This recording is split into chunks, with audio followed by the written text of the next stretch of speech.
nice. We're going to move on, gents, because our next match is just around the corner. We've got a very big game between the next two teams. These next two teams, we have PSG.LGD going head-to-head with Virtus.pro. These two teams, if you're not familiar with the whole series and you're just joining us at International, welcome along, by the way. We're very happy to have you with us. But we'll fill you in on what has been an incredible 9 months of the Dota Professional Circuit season. These two teams have finished second and third and been absolutely fantastic all season long. Between them, they've won 7 of the majors. That's insane, right? How have they not? 7 of the entire season, I should say, minors and majors. 21 tournaments, and they've cleaned up these two between them. It's incredible. Especially because they started picking it up toward the end. LGD the last 4. They won 2 of the last 3, maybe 3 of the last 4. I can't remember now. It's been so many, but a fantastic end to the season, and then finished third, obviously, at the Super Major as well, just behind Virtus.pro. The interesting thing for me is that's the only time Virtus.pro have beaten LGD all season long. Was the very last time they met at the Super Major. So they're going to find this hard. This isn't a straightforward. People look at this Virtus.pro. Oh, they're so good. They're just going to blow them away.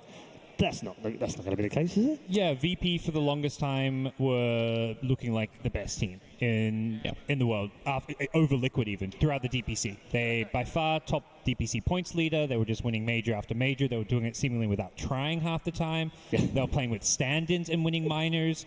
Like, these guys were just unbeatable. And then LGD, they came along. Post-roster shuffle, they were like, hey, guys, it's no longer just about VP, Liquid, we're here too. Yeah, I mean, when you look back at their season, second at the PGO Open Bucharest, which was all the way back last October. Then they had a 9th, 10th, an 8th, a 9th, 8th, 9th, then another second at Starlight, and then a 9th, 12th. You'd look at that in isolation and think, God, these guys, they're awful. They're up, they're down, we don't know what they're going to do at each. And then they hit their stride. First at Epicenter, first at MDL, and then third at the Dota 2 Super. Very strong finish from them. And they got, second at DAC too, right before that, I believe. Yeah, they did, yeah. So that was, it was a remarkable run for them. And I mean, for me, I'm personally looking forward to Somnus versus No One, just to jump into that one. Oh, yeah. That's going to be fun. We have a lot of fun coming up for this match. Yeah, lots and lots of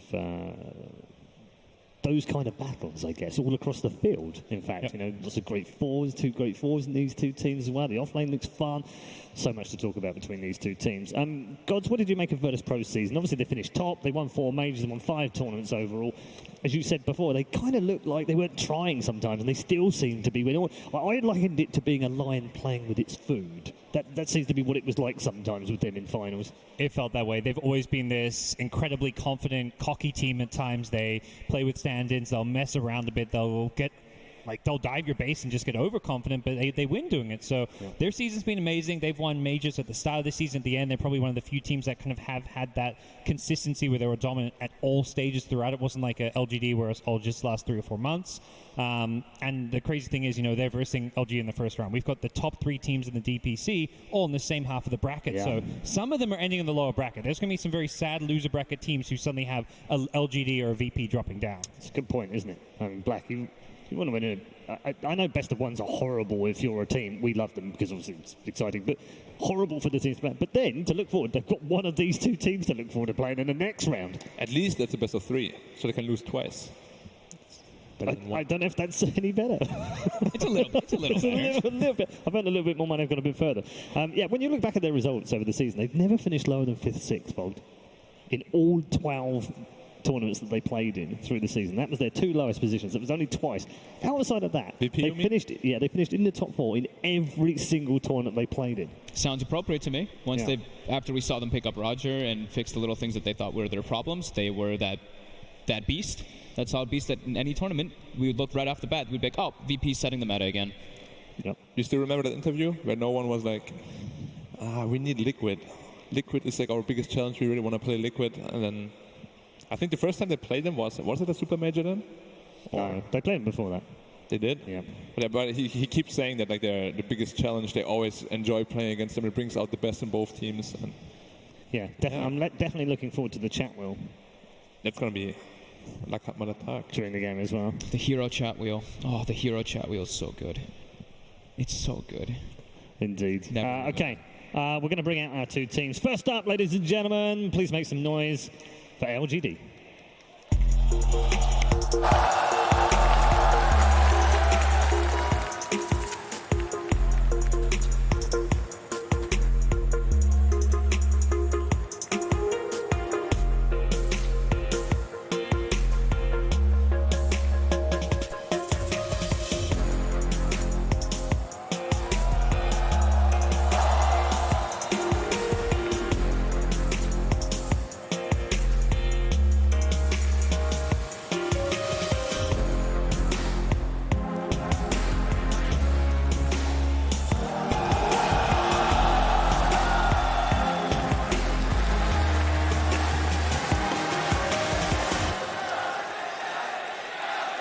There we go then, two legendary brands clashing together to form Paris Saint-Germain LGD Gaming. They await their opponents, who are also on their way to the center of the arena. Virtus.pro, everyone.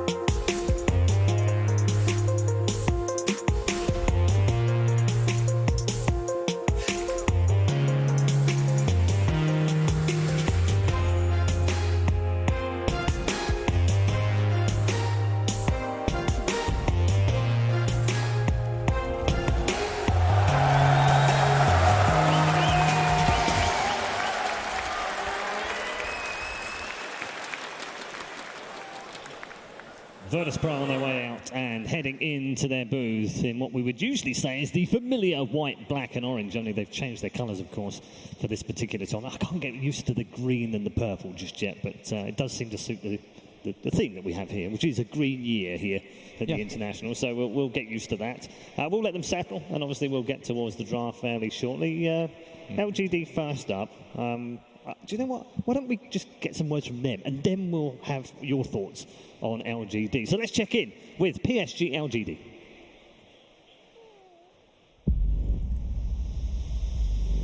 其实打 TI 的话，不同感受其实就是在打之前吧。然后如果你去那个地方，你在一些就你开始进入状态，就开始进入比赛状态，其实都一样。你要时刻的就为这个比赛做准备，然后去研究下一个对手。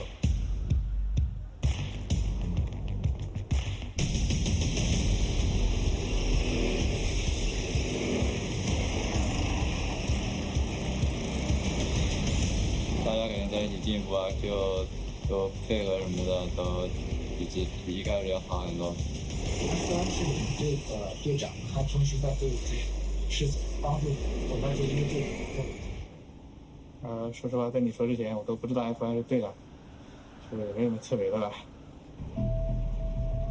可能我只是算名义上一个队长吧，就是可能年纪最大吧。 ME 游戏内的话，就它是一个比较可靠的一个 carry， 就它前期会话会比较少，那中后期就会站出来撑着那场面，带我们打。你不管是游戏还是生活，都是那种就很开朗的，就是会去积极的沟通，然后去想赢的办法。查理斯就平时话很多，就。 比较搞笑，游戏内的话，有很主动的时候，然后也有就是跟着混的时候。另外边性格的话，就是很认真吧，就感觉是特别认真那种吧，就很认真，就是那种优等生的感觉吧。X 诺瓦和查理斯来了之后，就整个队伍感觉焕然一新的感觉嘛。 就大家干劲儿也都比较足，很恰吧，就是大家感觉很相近啊，什么想法什么都很相近，就是这一个队伍是最重要一点嘛，就是你们要能相处得来，然后对游戏的理解也都很接近，就是所以能进步得很快。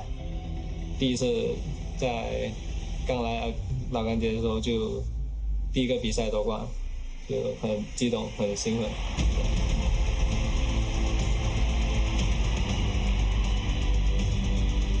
就肯定想象过拿天冠军嘛，因为想的是到时候什么姿势，什么表情，就可能想象其实没什么用嘛，就还是要付出一些实际的东西。哎，就是最好的，就是最棒的嘛。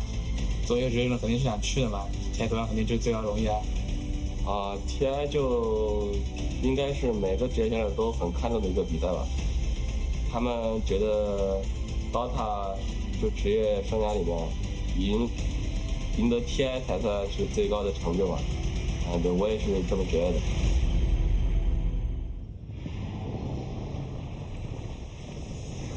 There is no doubt about it. Those boys from PSG.LGD are gunning for glory. All of the memes, all of the streaks, all of the curses are all on their side. But it means nothing unless they can't get past Virtus.pro. They want to stay in this top part of the bracket. I actually have something curious I want to know, and you might have it, but I was looking at the ages pop up under their names. Yeah. Like how old they are. Are they the youngest team? They've got, I saw 19 to 20-year-olds. They do have some youngsters seem on the to team. Yeah, that's kind of cool. And then they made the have point, older. didn't they? They were talking about how it felt like it's more harmonious now. The fact that they've got Chalice and X-Nova on it, but it's also made a difference in their results as well, hasn't it? Immediately, too. It was like right after they joined, they were off winning Epicenter after getting second place at TSC. Then they go on to win MDL as well. They were winning tournament after tournament. Yeah. And when they weren't at Super Major A, they're still getting third place behind VP and Liquid. So they've been dominant and consistent. Yeah, I mean, someone said to me actually in the hallway on the way out here, I think these two are probably the biggest impacts on any of the teams. I think only Roger, maybe, you could argue, going into a winning team already. But, I mean, he immediately won Katowice. I think they won 2 majors back-to-back after he joined as well. So that's a big impact. But as 2 players joining a team, totally changing the team, that's got to be the biggest impact of the season. Definitely. I really wonder if maybe it is because something like that. They've got this new blood, these young players, and they're just like, they get kind of like revitalized from it. They're like, oh, we've got our usual older crew, but then, bam, we get these new younger bloods, and they kind of bring back this harmony that they wanted to have initially when they made that roster with FY offlane. Black, you've played in China, obviously. You've played with a couple of these players in the past as well. So what is it that's rejuvenated them? Is it the young blood? Is it a chance at a title finally after trying for so long? Well, it's always hard to say. When like a new player joins, he has like a lot of new ideas, a lot of new ways to play the game. And if 2 of them join, of course, it doubles. And I mean, it's always like a mixture. It's like a gamble. Yeah. Maybe it works, maybe it doesn't could work. be messy, can't it, as well? Exactly. Yeah. For them, it seemed to work out like perfectly. And props to them. It was really good. Yeah. Have you managed to speak to any of your old mates? I spoke to FY a bit and his wife. Yeah. But other than that, not really. Okay. Is he still hungry? Does he still want one of those titles? Oh, for sure. I mean, he hasn't won a TI yet, so he's definitely hungry for one. Maybe if he wins one, like I'll talk to him again. How's everything looking after that? But for now, he's definitely very, very hungry. Yeah. And back in his familiar position as well. We were talking about this before. Players moving around and playing in different positions. He's much more comfortable again. So much more comfortable, yeah. I mean, I didn't want to overplay it, but at the same time, you're kind of like, it was very different. Yeah, I think it just changed the whole dynamic of the way the team worked when he was playing offlane. When he gets to play support, it was totally different. It was great. Yeah, and Chalice, we talked about the impact they've had on the team being harmonious, but what have you made of his performances? Because at times, it doesn't look like this is a new kid on the block at all. This looks like an established veteran. He's not super flashy, but he's very consistent, very good, knows his role, does his job. And I think watching that video there, the thing I learned is that this guy just brings some fun to the team. You need to get along. You saw that with Liquid, GH and Miracle, how much they're bonding and being buddy-buddy. He's the guy who seems to be laughing and making jokes. Oh, FY, he's the captain? What? No, that's not true. I just learned that. So, I mean, I think he's actually very important for that. All right, okay. Ladies and gentlemen, it is time to start our second upper bracket quarterfinal of the day. Virtus.pro versus PSG.LGD. Game 1. Here we go then, draft incoming for game number 1. Best of 3, of course, a reminder for you, winner goes through to the top 6 to play. Incredibly, last season's champion, which would Team Liquid. So the top 3 teams in the Dota Professional Circuit season that have taken 9 months to complete will end up with 2 of the top 3 teams placing against each other in the semi-finals of the upper bracket. All that ahead of us, though, as we head into this first draft. Fogt. 2 teams, 2 styles, 2 very different drafting styles as well. What are you expecting? More of the same from the groups? Do you think LGD have got something up their sleeve? I think we'll see a little more of the same from LGD. I felt when I was watching the games in the group stage of VP, I felt they were holding stuff back. Okay. Do they not give you that impression every time, though, Gods, in every tournament we've watched them in? Yeah, even from the very start, they were like first picking Brood and stuff. It felt like it's almost like if we can win with the first pick Brood, everyone's going to start banning it against us because, they're going to be scared of us. They're going to be scared of what Ramses can do with this hero, and it just constantly puts this worry in your mind when you can just pick heroes in places where they shouldn't be getting picked. And you say that, and let's look at those opening bans. Yeah. Well, I think it's particularly bad when the other team has first pick because they get that second pick Brood immediately into some bans. It just seems like what we saw just now in Game 2 with Liquid. With Liquid, yeah. Ban it out if they have first pick. And they even had a good hero to deal with it too. But it didn't work out for them. No one has played 13 different heroes, by the way, in the group stage. Out of 16 games. Out of 16 games. Ooh, yeah. so Venge and Mirana are left in the pool. VP, they take Tiny, though. Steiny. Which is one of the ones that no one's played. But then Pasha's also played it 3 times during their group stages. And they haven't run it as a support. Yeah. It's about the only thing they haven't done with it. Fairly safe opening. You okay with that? Yeah, I mean, Doesn't reveal too much. A lot of positions, very strong hero, very versatile hero. Definitely fine with that. He feels really good versus like the meta where we've gone away from the traditional carries. We pick these ranged carry, semi carries that he can actually burst down, and that's a first pick draw. Is that the first time? No, I think we've had a couple. We've had a couple of first pick draws. It's gonna be Drow Venge. I think we had one where Liquid did where they had his first 2 drow and then they finished with an alchemist. Or I think one team did that. Maybe it was PSG.LGD. I can't remember. These guys have played Drow 3 times during the group stage. Won all 3 games, by the way, and it is the traditional, what has become a legendary combo now of Drow Venge. Yeah, like even 3 years ago, there was a commonly picked combo already. It just amplifies the Drow Ranger so much. Yeah. And there's so many cores that you can partner with Drow. You don't care what they ban here. Oh, they banned the Mirana, whatever. We'll pick some other Medusa or something instead. There's unlimited partners for this draft. But with these 2 heroes, like literally every hero in the game deals 150 plus damage if they're next to them. Like these 2 are just like a really safe opener. Of course, there's a lot of ways to punish a Drow Ranger, but usually that's where like Somnus's pick comes into like really dominated mid lane, and then he makes space for the Drow later on. We've talked all season long, Gods, it feels, about Chinese teams not willing to go out there, a Brood, a Meepo, a Huskar.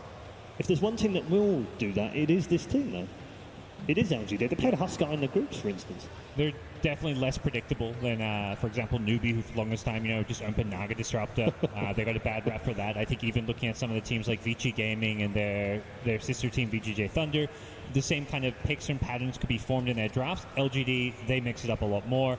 They're much more versatile, and I think a big part of that is just the core plays they have, being willing to play a lot more different heroes. Yeah, you look through maybe heroes from the group stage. Lina 3 times, Tiny 3 times, Storm Spirit in there. There's an Alchemist, a Huskar, a Queen of Pain, a Zeus, a Clinks, Necro, and a Leshrac as well in there. That wasn't picked all that often in the group stages. So plenty of flexibility. So the Bane, right? So they open with the Bane versus the Drow and Venge. Just strong traditional laner. Of course, they're very strong laner, Fable but later. It's not like particularly great against either of the 2. Yeah. And usually the heroes that you pair with the Drow Ranger are pretty good against Bane too. Maybe to set up like for the ganks on split pushing in situations, right? Because you're playing versus a Drow lineup. Eventually you'll have some ranged guys splitting. Yeah, but even then, just as a Drow, you activate your aura and your creeper split pushes for you already. Yeah, it's pretty interesting to see VP go for that. Yeah, one of Solo's most played in the group stages alongside Silence and, of course, the Venge, which is already gone. So the 4 bans that came out that are completely understandable. Makes a lot of sense. Yep. Nothing out of the ordinary. The Spectre PL, I mean, if they're running Drow Ranger, you don't want these gap closers to just get on top of you instantly, and if these heroes take it to the late game, which you don't really want to as a Drow. There is one more, though. Phantom Assassin is really good against the Drow Ranger. We have not gotten a lot of PA here, though. We have not. And the Necro kind of takes care of our PA too. Yeah, well, that's not coming out anymore, is it? Never mind. Back to the drawing board on that one. Yep, take that back. Good Necro pick, just one of the best laners, and with Drow it's going to be even better laner. So you can keep going on the PA hype train if you want, but it's been played twice during the group stages. Hasn't won a game. Well, it's better than losing 3 games. Got him. It's got a better win-loss rate than AM in this tournament so far. What's AM? 0-1? 0 as well from 1. Yeah. All right, so they take. So now with the Bane starting makes a little more sense, right? Because now they have the combo. Yeah. It's a Roger Conquer. That's pretty much probably Roger. confirmed. Yeah. I would assume an offline Necro, right? Like Somnus, he plays these kind of heroes, but I don't think he's like the Necro guy. He's more like the Storm Spirit kind of guy. Yeah, it's kind of left open if they want to run at mid for whatever reason when you get to that last pick of the draft. But they do have the last pick anyway. Yeah. So usually the 10th hero is the hero that really goes well with the Drow Ranger. Okay. That's Undying. such a good pick for them here. It's perfect. Gives them this great 5-man death bolt, gives them a heal, gives them sustain, team fight, incredibly strong laner as well, which is often a big weakness when you have a Drow strat. Enigma for Virtus.pro. It's been a more popular pick here than we've seen in the most recent tournaments. It's nice to see it back, and of course that black hole causing all sorts of problems for many of the teams. Some of the Storm Spirit. They have swap for the black hole. It's not like a uncountered kind of Enigma game. It's not the perfect Enigma game. Well, until Even you get Reaper. until They you have get Reaper side BKB. too. Yeah, until you get BKB Lincolns. Yeah, once they get both, but they can double. You know, they both could use their ultis, and Of then course. it still could go. Yeah, but then everything is wasted also. It's true, exactly. What do you think about Storm last pick, LGD? Definitely looks like possibly a Morana's band. I'm pretty sure it's going to be tiny mid. So Storm against that, how is that? It should be laneable. I mean, pretty much when you're a Storm, you just want to get level 6. Yeah, I think Tiny wins that one though, because you're going to get hit by the cleave every single He time. definitely wins, yeah. But what hero doesn't win against Storm? Yeah, That hero is. yeah, it's true. So be the Band first for 6. Enigma game of the tournament, by the way. How do you feel about the Kunkka, by the way, after versus the Drow and Necrophos? I feel like it's kind of neat, right? Because Necro, you want to Reaper kill people. You have the boat, Kunkka boat, yeah. the boat. It sets you off completely. Usually, Yeah. like you're level 18, half health, you Reaper the guy. But with the boat buff, you need to wait until it's like 25%. Yeah, exactly. You're able to kill him. I actually think it's a pretty cool pick. I know VP also, they've really liked this Kunkka on Roger throughout the group stages. So Yep, played it twice. They could potentially do Kunkka mid, Won both. yeah, it's still but it's unlikely because LGD has the last pick and there's a lot of Kunkka counters in the pool.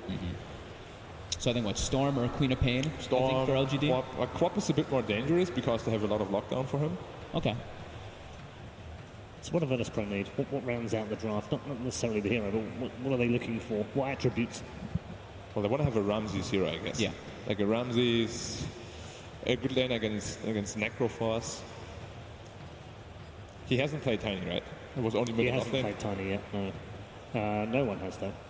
Yeah, it's probably going to be a mid Tiny. Like Pasha's played 3 games on that Tiny already. Okay. So it could well be an off, but with the Enigma, He hasn't played Enigma yet, right? no. Enigma hasn't been played by Virtus.pro at all. What could we get against like a Necro? Necro Undying is such a strong lane, though. Exactly. Like, I don't know what to pick against it. If It's I'm like a carry, Weaver, right? Weaver, but Weaver's taken out way earlier. Weaver's banned. Yeah, it's First banned phase. way earlier. I mean, the thing to What- figuring what this they out could as do- well is the Tiny's key here, isn't it? Because we don't know where that's going. It's unusual they pick no one's hero first, It is, yeah. but you have to assume it probably is with the Visage. Enigma. So it's a Ramses Visage then. Okay. They definitely need to dodge the Necro lane, though. Necro Undying Does not sound fun for Viz. will decimate yeah. a Visage lane. This is just like a notoriously bad laner. I feel like you've picked pretty weak lanes into a Drow strat, and that's like you're not really taking advantage of the fact that Drow herself is a bad laner. Usually it's a disaster. A recipe for disaster. Yeah. They do that against the Drow. I mean, right now looking at VP's rep, it looks like they're relying heavily on some incredible mid-game team fights. Yeah. Well, They have the LGD, lineup they've for got, it. yeah, but the LGD's got such strong lanes coming off of It's this. going to be very, very rough. Somnus. Ember Spirit, possible. Pretty good against the Yeah. heroes. It's not a Ember Drow Spirit, partner, Storm but- Spirit. All right, good stuff. Thank you very much, gents. Right, let's bring in Mr. BSJ, who's going to give you the lowdown on his thoughts. It's your boy BSJ here, talking about the draft. We see the Drow Ranger lineup, as you guys mentioned. It looks like they have these scary lanes. They have the snowballing Necro hero, who even without a Drow is known for just walking at you down a lane and hitting you. And now it's going to hit even harder. I feel like Virtus.pro is under a lot of pressure to get a lot of good team fights, a lot of skirmishes in the mid game, shutting down LGD's snowball effect, and you can only do that through killing these heroes. These heroes do not get bullied out of lane, these Necros, these Undyings. So LGD has this scary group up as 5 lineup, and if they can manage to shut them down in the mid game on Virtus.pro side, I think they'll take it, but I've got LGD. I don't think you can slow the snowball down quick enough. All right, thank you very much, BSG. It's time, ladies and gentlemen, to get into our second quarterfinal of the upper bracket. Let's hand you over to our commentary team. Thank you so much, Paul and Trent. We are here on the floor of the Rogers Arena. We have a fabulous matchup coming up. It is VP versus LGD. How you feeling about this one? It's amazing, right? Titans of the DPC. LGD, they came in a little bit later. You know, Virtus.pro just slang it the entire year, but this is what counts. This is what you play for. The crowd roaring already to see if LGD can take on the DPC champs, Virtus.pro. And we're going to hop right on into this one. I am so excited. And again, they talked about it on the panel, but these are both teams that people were potentially thinking about in the finals, but they're meeting here in the first round, the upper bracket. And as they said, some people in the lower bracket are going to be a little bit scared to see them. You know, nobody wants these guys coming down to face. You know, these are not the ones you want to run into, but that's what happens at TI, right? Someone's going to fall down there, so expecting a full 3 games here. I don't want to see any sort of a short game this time. Absolutely not. And I think that talking about the Drow pick first overall, how like bold that is coming into it, and we're already into the game, as you can see right here as well. The movement out from VP as they're going to try and secure themselves some early bounty runes and possibly as well find a kill. Coming down very quickly here. Ramsey's leading the way. Solo already has the brain zap, so no opportunities here for a Nightmare setup. Largely just a warding mission, it looks like this time, as Pasha dances his way through. And some early aggression going out there. They're just going to push him back as they do hit a torrent onto the Undying. FY also scouting things out. VP getting up close and personal. I mean, are they going to try and fight this here? They're getting pretty close. Well, you have Undying, so you want to contest the runes a little bit, right? Got some decay. It's not a whole lot you can do. If they're going to keep 3 heroes here, yeah, you'll have some problems. 4 heroes, if no one's staying as well. This might be enough to drive back PSG.LGD. I mean, up top, Drow Ranger is just going to be able to get those 2 bounty runes. So VP going to try and assert dominance in these early stages. Pasha walking forward as well, but they're going to throw out that magic missile right from the get-go, bringing them fairly low, but the 2-person torrent from Roger, keeping them back and going to be able to secure that bounty rune. After all that, they actually get it. So looks like Drow, though, was able to win the battle up top, so Ame will secure top and bottom, but chasing Roger. Good bit of damage coming through, and the last decay from X-Nova takes the kill on the board early. It was a slow one, but they eventually got there. X-Nova trying to secure you guys some chests out there.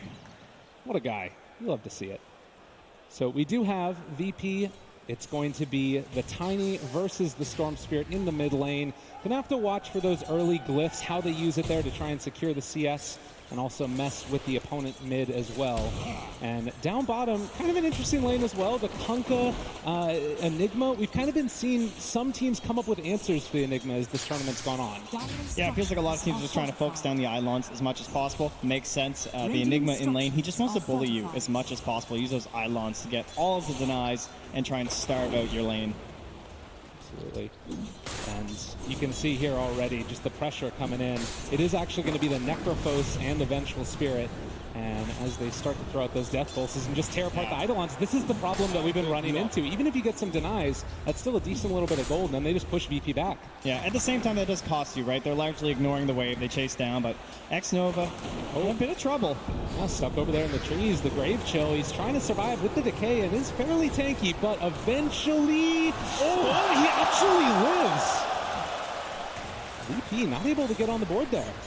Oh, so much value. Like, they're spending so much right there. Trying to take down this Undying who's already low on mana. He just walks back home.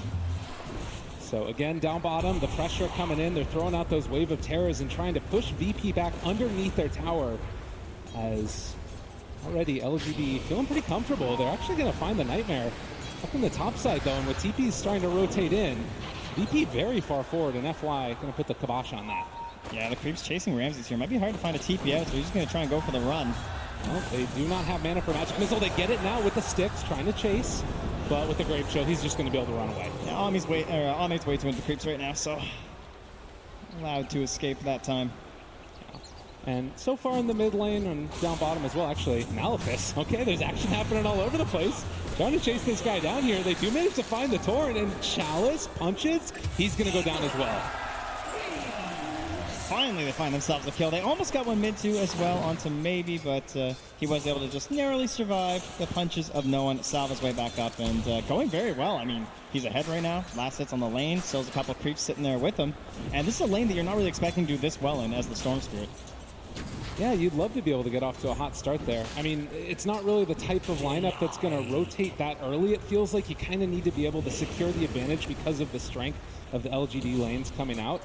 So we're probably going to see this remain as just a 1v1 in the mid for the foreseeable future. And how good is that for LGD going forward if Storm's able to have a decent game? Definitely the key element of this lineup, right?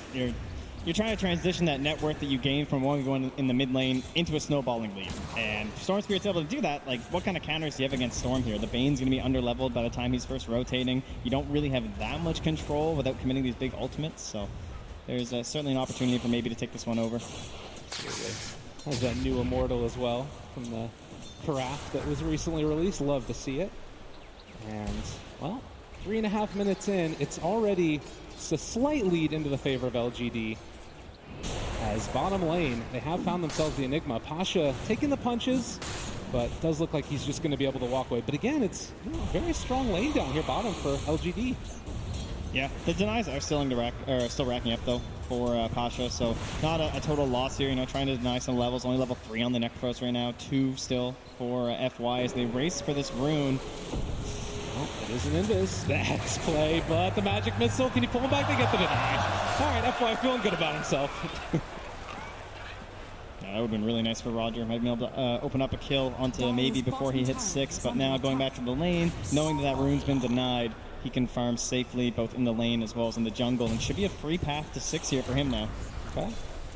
Well, coming up close to that 5-minute mark where Bounty Rune's going to spawn, and we'll see who it is that's going to be able to take down the early gold lead that those provide you. As far as this bottom lane goes, though, it does look like they're trying to get that pull off. They're able to get the creep wave pulled back underneath the tower with the Eidolons there as well, as Xnova contesting for the other pull as everybody's just getting in position for these bounties. Yeah, interested to see what Pasha wants to do in terms of itemization. How much does he want to match up with the Helm of the Dominator that'll come out from his Visage in terms of early game pushes solo? The ultimate rune secure in the Bane, but there's no one else to back him up, so Xnova grabs the other. And very nicely timed bottom for VP to actually get both there, manipulating the creep wave using the Eidolon, so they'll be pushing into that Radiant Tier 1 and secure both bounty runes. So it does really kind of feel like we're just sort of building up to this timing when we're eventually going to get level 6 on the heroes, the early rotations. Where do you think we might see those first movements across the map by these teams? Well, I think ideally you wanted the kill on the maybe, like some sort of an X play in the mid lane, but because of the way this lane's been going bottom, they haven't gotten, they got 1 kill in the lane so far for Roger, so there's no jump in experience or anything hard to get that second point into the X, so that makes it difficult to rotate mid, and the rune deny was just so important, so everything feels just kind of stalled out every time one of those runes gets denied like that, and we just kind of sit here because all the denies in this lane, everyone's just so low, like full-on dual lanes, level 4, level 3, level 4, and level 3 for FY. A nice torrent there as well. They're going to throw out the Malefist onto Chalice, trying to bring him down. He does have 5 sick charges as well as that Ghost Shroud, but the turnaround is going to be there, slowing Roger for the moment. But again, you see, they're not even trying to focus the Kunkka. They just want to take down these Eidolons. Yeah, it's just more gold for your side. More gold, more experience. A torrent under tower is sometimes scary, but they have a whole creep wave here. Roger does have an X, though, and we'll find Chalice again. Just messing with them. Yeah, you saw the ping there from Roger, like, you guys want to go? Maybe no one rotate or something, but his TP's in his backpack as well, plus doesn't want to necessarily leave Storm alone like that, and maybe has a haste rune too, so not very easy for no one to make any rotations at the moment. Big rune pickup for him. We'll see what he decides to do with it. If maybe he wants to look for a kill. He's got great timing here. He's going to be able to get to the shrine. He can get a stack off too. And pushing that wave out, won't even miss too much in the mid lane. Again, just a battle of farming early on here. Only 1 kill apiece, 7 minutes into it. As Xnova is going to come back towards the top and see if he can continue to secure the Drow per farm. And then when you look at the CS right now, and it does feel like it's pretty heavily into the favor of LGD. Yeah, but overall net worth isn't anything too crazy, and I think there is a concern for LGD as well. Just like this double helm timing is pretty terrifying from VP, right? You get this on the Enigma, you get this on the Visage, you start focusing with these catapults, even just a Satyr aura, something so simple as that, get a Wild Wing from some armor up against this Drow lineup. That can make a big difference. Maybe. Going in on no one, thinking about chasing forward for more, and he does still have that haste rune, but with the rotation in from solo, it becomes a lot less palatable and will retreat as well. We saw a rotation through the mid lane by the Kunkka. He is still sitting over by that bounty rune and is now going to try and rotate up towards Xnova, who decides to drop the tombstone onto Ramses. Only level 4, while they have reached level 6 for Ame. And as they bring in the rest of them, it looks like they're just going to try and farm up this tomb to actually get the Nightmare onto 1. Xnova kind of in no man's land. It's a 3-man decay, though, and as they chase forward for more, they're able to find that Torrent, get the kill, and Ramses able to walk away as well. Yeah, there's 7 seconds till the next Nightmare. They want Ame here as well. There's no rotations coming. Oh, good gust there, but might be in a little bit of trouble now as they chase him down further. The toss forward, they throw out the tree, every dang thing, and instead they're actually going to turn now onto no one. FY trying to chase him down. They pop a regen rune, and then the jump in, coming from Maybe. He wants to find him, able to get the kill, and now chase for more. He's going to have so much mana here. In just a second, they spot out Ramses, but instead they're going to turn to Solo, dodging everything. He can't even brain sap him as they take down Solo as well. Oh, he has at least lost the regen rune for now, and the Wave of Terror on CD, they weren't able to scout anyone else out. But excellent rotations there. They came a little late, you know, LGD just kind of baiting in VP longer and longer, because VP, they head that ward over the tower, so they kind of see, like, guys, no one's coming. Dive this Drow Ranger, but... Oh, and Chalice finding Pasha in the trees, able to get him. Oh, the Nightmare! Can he walk away? I think he actually might be able to survive through this. Oh, great play coming in from the captain. Arm flail his way back to the base safely, and Roger will clean up a little bit of this lane here, try and get him in towards level 6. Both him and Solo in desperate need of the tome right now as PSG.LGD force down that top tower. They will get the early edge here with a 3k gold lead heading into the 10-minute mark. And this is something that, I mean, again, you talked about wanting to go into that double helm. I mean, how worried are you right now at this point if you're VP, the fact that that hasn't really come online yet? I'd say pretty worried. Things aren't looking too good. Storm Spirit has an excellent start. He's top of the last hits. He's top of the net worth by a very good margin. And if he secures another good rune like this at the 10-minute mark, could just be another round of kills. And look how aggressively Ame's farming, just taking away some of this territory of Virtus.pro. Yeah, it's so nice because you know that you have this hero behind you, this strong hero in the Storm Spirit that can come and follow up and possibly find a kill. And that's the rune they wanted, a DD top secured there. As Xnova will just hang around it with the tombstone just in case, and maybe he'll just be waiting for his moment now. Yeah, whenever there's an opportunity to strike forward, they're going to likely take it. Xnova not the best at controlling Tiny. They're bringing Roger in as well to secure that no one does not get dove here.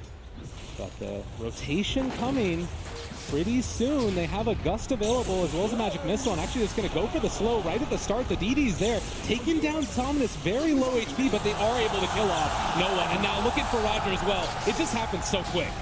5 armor reduction there coming in from FY.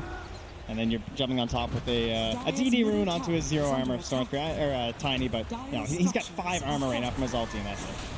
I mean, just look at this. All top net worths right now into the favor of LGD. They're moving around the map. They're taking down these tier 1 towers. VP need to come up with something quick. There's so much pressure on this first black hole and ship combo right now. And control over the Roche Pit looks pretty good for the side of PSG.LGD too.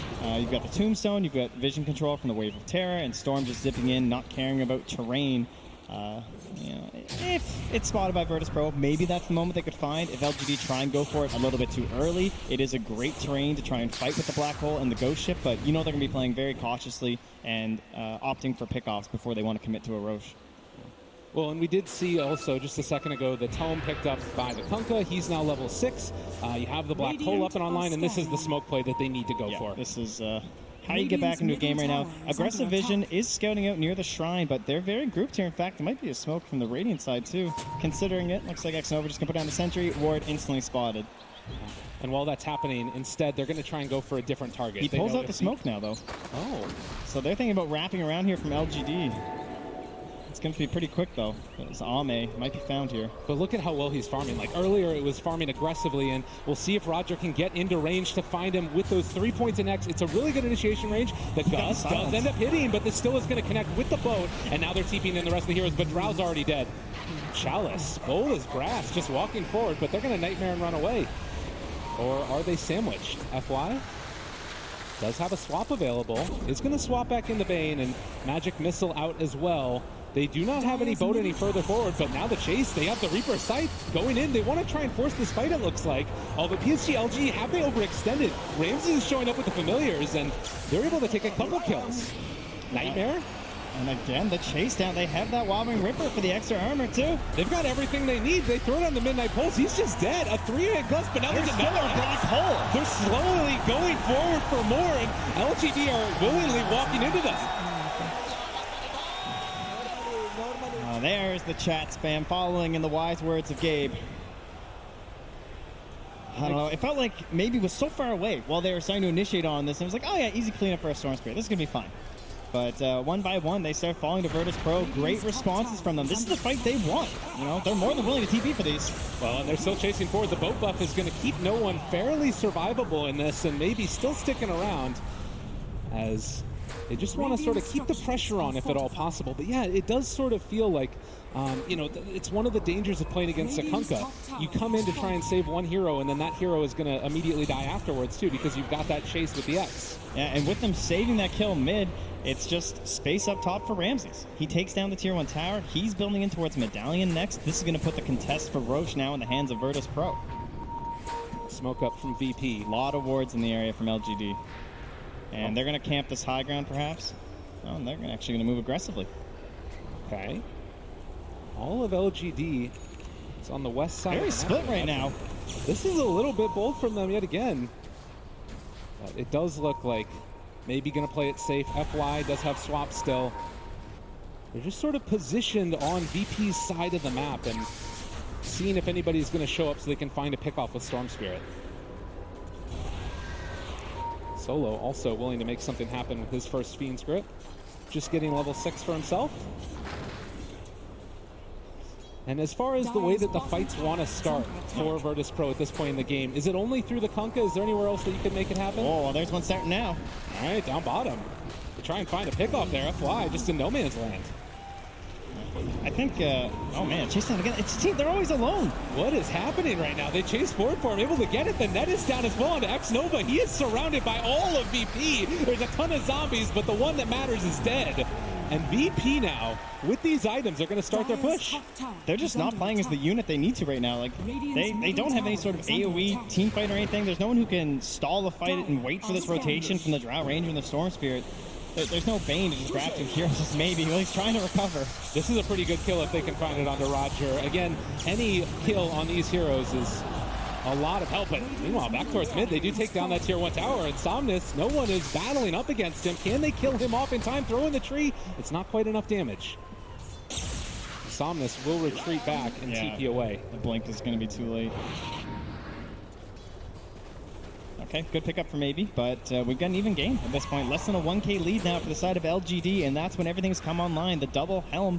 Pasha not even sure what he wants to go for next. Could head in towards that Blink Dagger if he wants to try and force out these stuns like the Swap and the Necrophos with the Reaper Scythe. Maybe they'll have to cancel the BKB if he wants to go for that instead, but plenty of options there for him. He could just go for more auras too. Like, don't focus too much on the black hole as the Enigma. Wow. Look at this pressure bottom. They can't stop this. And the win probability is one hero in favor of LGD, but yeah, this is so many creeps and all the Eidolons in the world. Tier 1 tower is going to go down. It still is about a little bit less than 1,000 gold lead into the favor of LGD, but it feels like momentum possibly swinging as X-Nova, as well as Chalice. Is Solo just going to walk away out of this? They're just like, there's no way this Bane's up here alone. Who would be so crazy? Pasha in the area, he has his black hole. They're just gonna get him from over on the side of the trees, and in no man's land yet again. Thomas the Malik is able to take it down.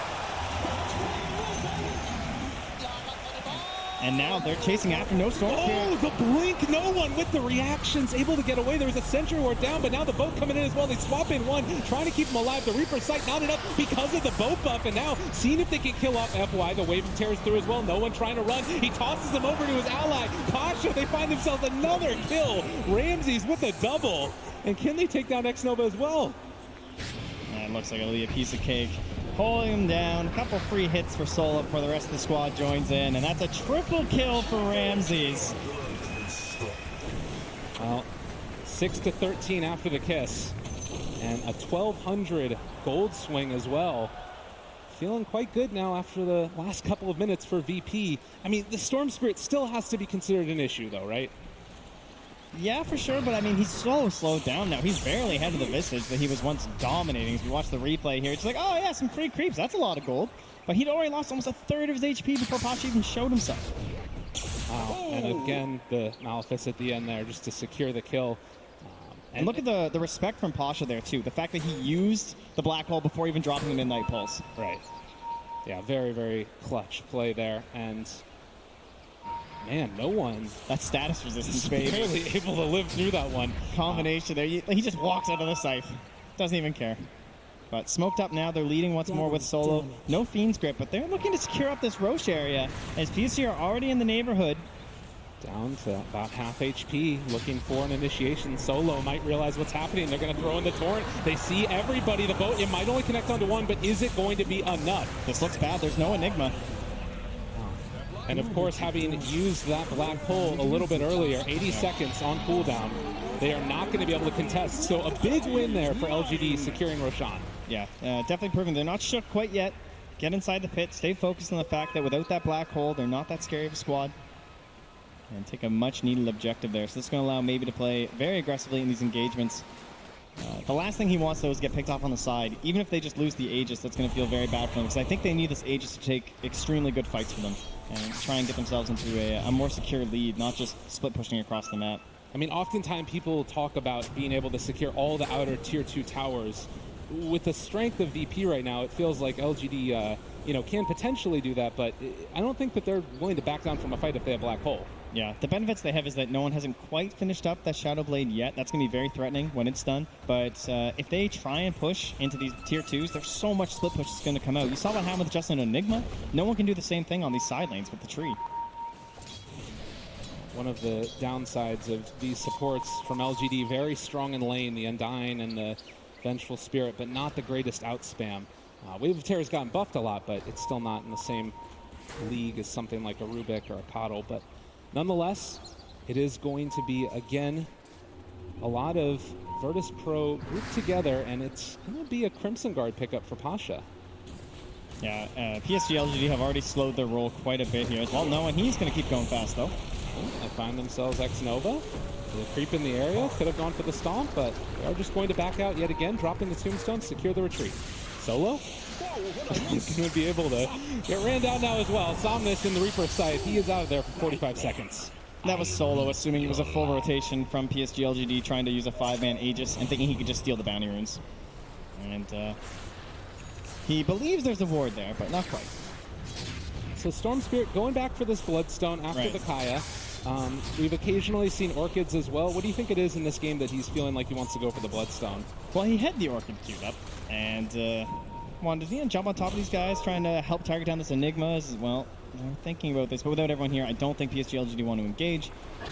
The idea here, I think, is, again, just slowing that roll. Just kind of relaxing a little bit here, trying to get this Bloodstone up, and then win a couple fights from there and use that to then go right into the Orchid. You already saw, like, when they were struggling, if he doesn't get caught up by a black hole on the sidelines, like, he basically hasn't fought since that regen rune, it feels like. You know what I mean? Like, kind of just been collecting farm around the map and securing themselves the runes. There is going to be an X. Somnus showing up now to this fight, and a good electric vortex, able to create a little bit of space. They're going to swap back out, but they do burn through that Aegis. The Soul Assumption making it happen, and Pasha so tanky. The black hole lands on a 3, and maybe coming back in. Can they turn this back around, though? They're already losing so many on VP, but they got the Fiend's Grip. They're able to take down the Storm Spirit through the Aegis the second time through. Zombies are absolutely everywhere on the map, but no one blinks in, trying to take down FY, and there's going to be the toss. There's going to be the kill. They buy back on the Undying, as Solos continue to just be hampered in by all of these undead beings chasing him out. But Chalice,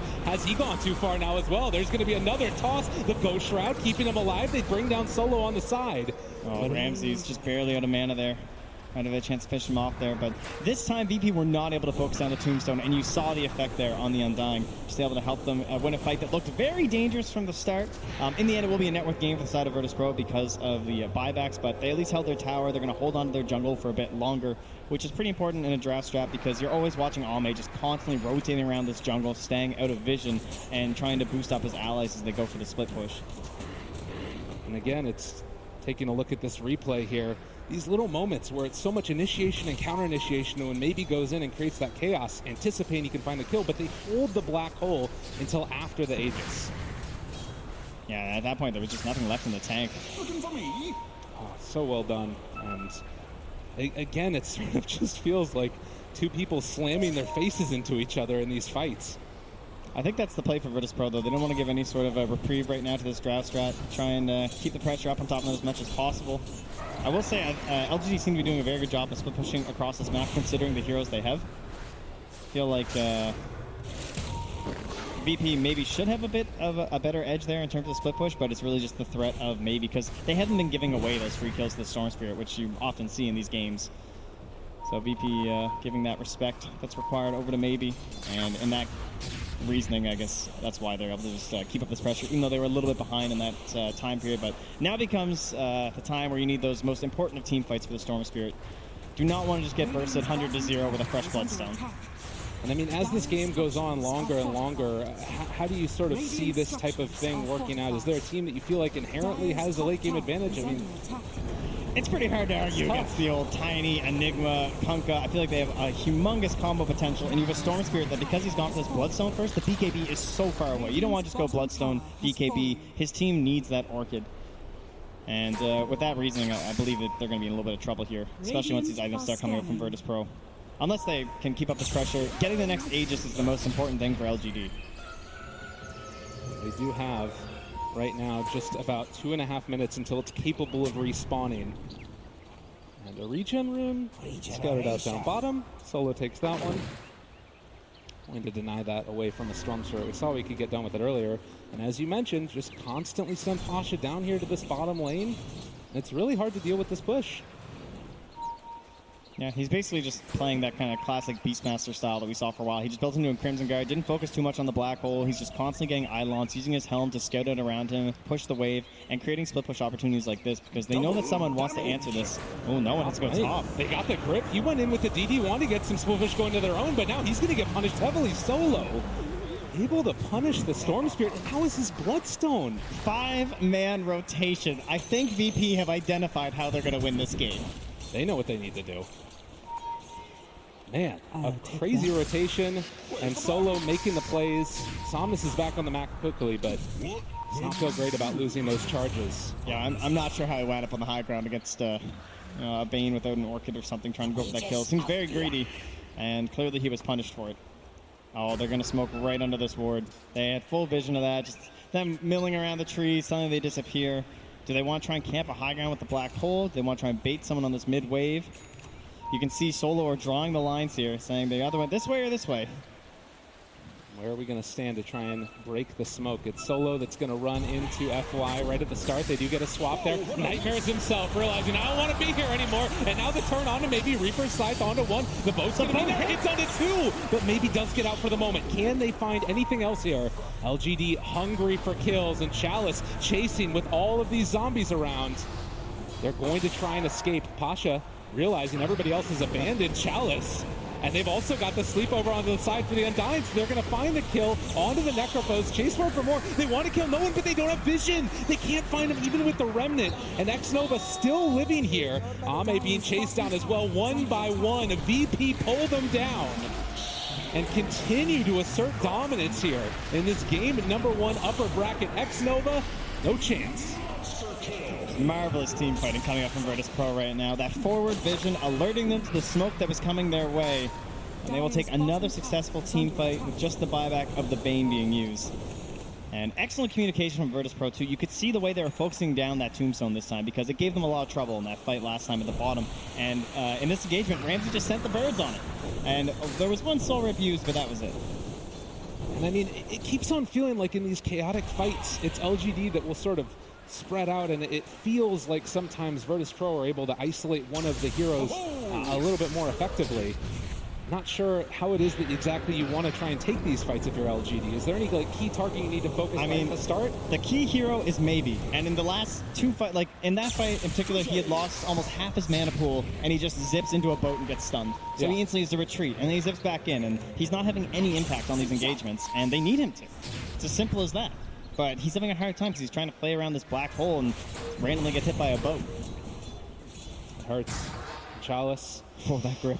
Oh, he put his arms up there. Send him in. Forward. They got him, and Solo's like, no, never mind. Don't put me here. I'm gonna back out again.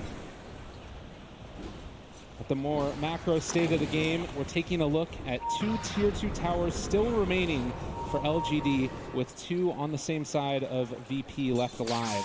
Although bottom lane is being sort of pummeled a little bit. It's down fairly low. Yeah, despite what feels like pretty big fight wins for the side of Virtus.pro, they haven't really amounted to any sort of a massive lead. The scan will connect, shows they are heading into the Roche pit.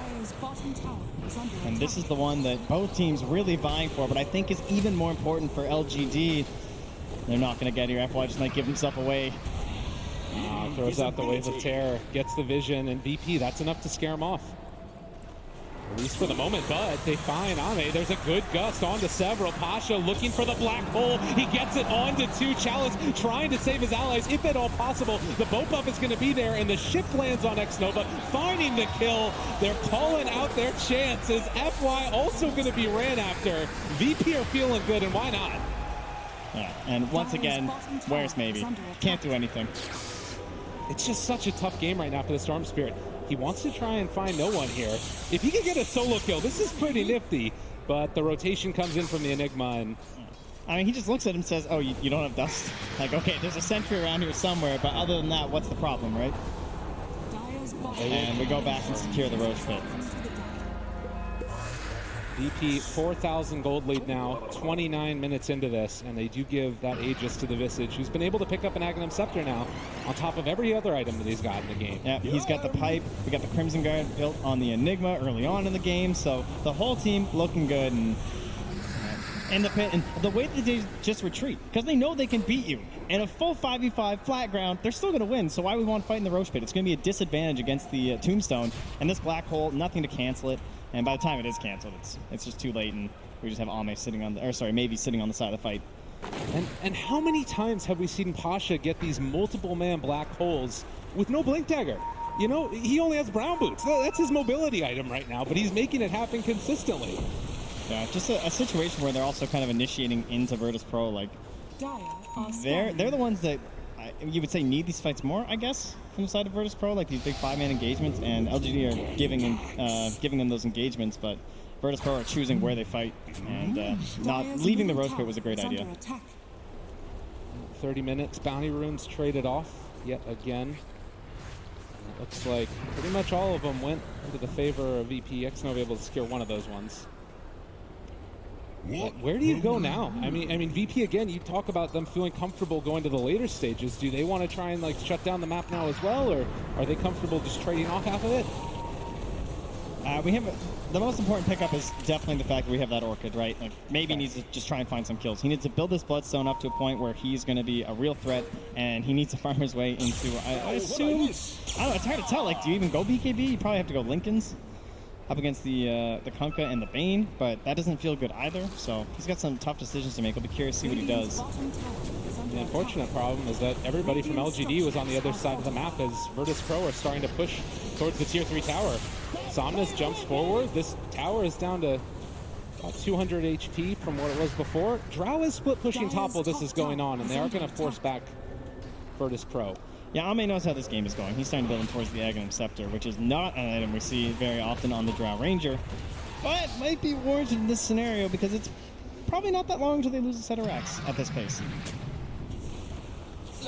Well, again, VP feeling very good as they're up 6,000 gold lead right now against one of the top DPC performers of this year in PSG.LGD.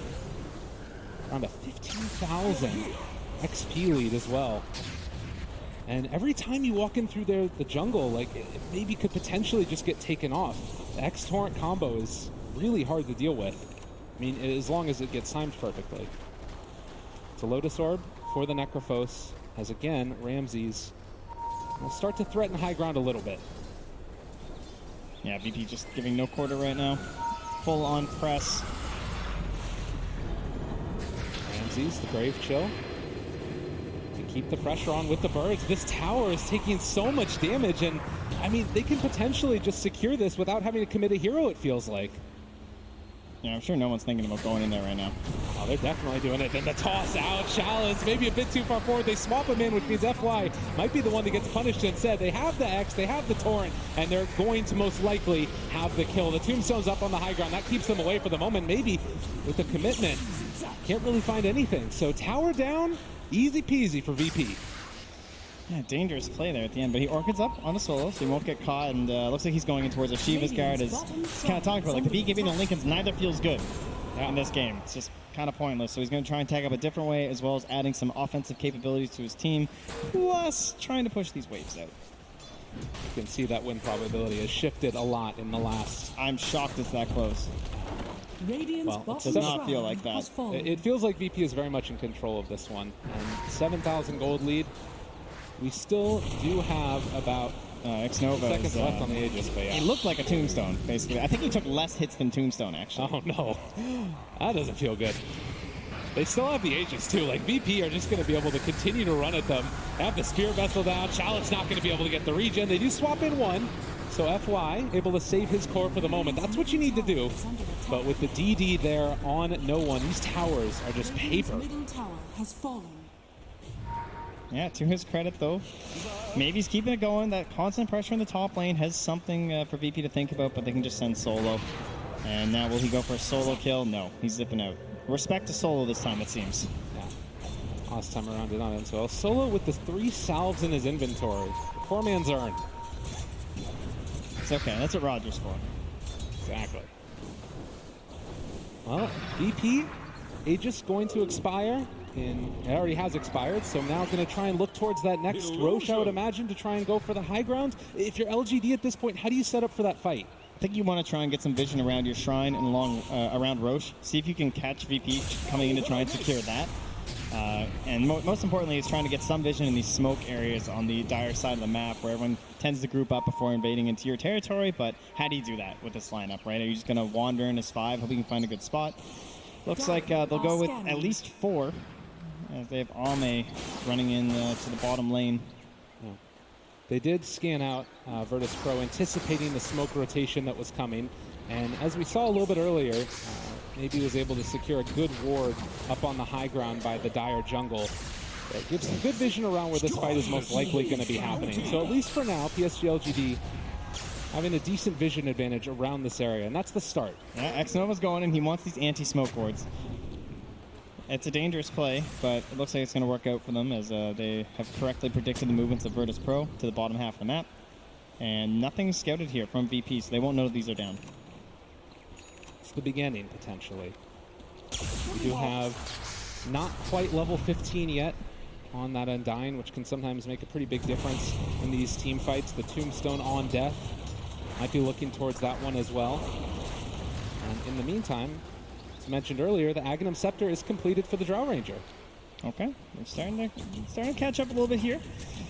Let's see if that'll be enough for Ame to just get a ridiculous amount of farm and actually be able to engage in these team fights. Again, the same problem occurs for him where BKB doesn't feel that incredible. I think the best defensive option they've actually built is that Lotus Orb on top of the Necrophos. Using that for maybe so that he can't be targeted down by the Fiend's Grip was a very good solution here from our Necrophos.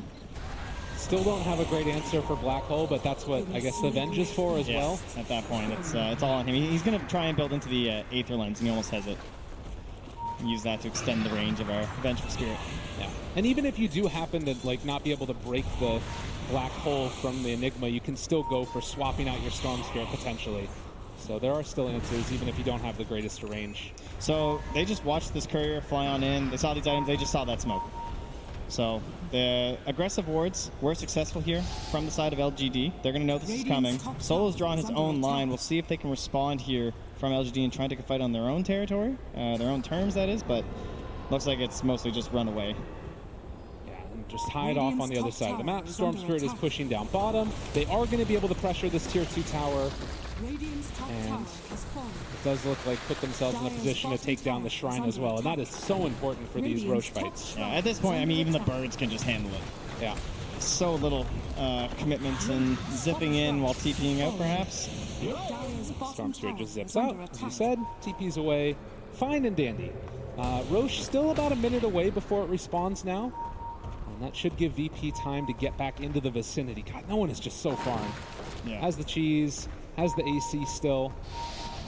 I mean, Ramses as well, right? Like, it's the Scythe hero on the Visage. You don't really need a mobility item because you're just this fleet walking through the fight. If anyone dares approach you, you just give them the Scythe, pipe up your team, send the birds after them. He has the armor as well from the Ogre Frostmage, just helping out his team when necessary during these fights. Maybe a bit of an engagement coming through here.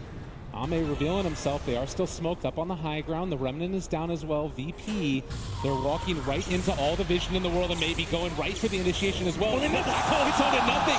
Pasha can't make it happen, and now LGD potentially has an opening here. No one. There's going to be the Abatos play. They drop down the boat as well. It's still looking okay for VP. They're trying to bring down one. Can they kill him off in time? FY is going to die. They're buying back onto immediately back into this fight, but they have the X onto Ame. The Tombstone is up on the high ground and maybe trying to create some chaos. He's doing a good bit of work, but down to very low HP. They're tearing him apart. VP is starting to die. They kill off yet another Chalice, making it work. Can they kill him off? Silence for the Visage. Ramsey is going to die. We're dead forever. Maybe found his moment. He baited out that black hole flawlessly, and then the team turned. The buybacks had to be spent, but it's so worth it at this point. That's going to be a 3,500 gold swing and an Aghanim's Drow that gets another 1,700 gold added on top. They march straight down that mid lane for the tower, and they're in position for this early Roche spawn. This is huge. Big turnaround for them, and oh my god, he's feeling it now. Wanting to find a kill here onto the Kunkka. They force out the buyback from Enigma. What is he going to do? They have the boat, though. There's going to be the buff to keep him alive, but Nova shows up as well, and they've got more than enough damage to secure that gem. Never doubt Dota Plus. That's what I'm learning. They don't have buyback, Trent. They are losing this tier 3 tower. The only heroes alive are the Enigma and the Bait, and they're calling for the tier 4 towers. PSG.LGD, they smell blood, and they're coming hunting.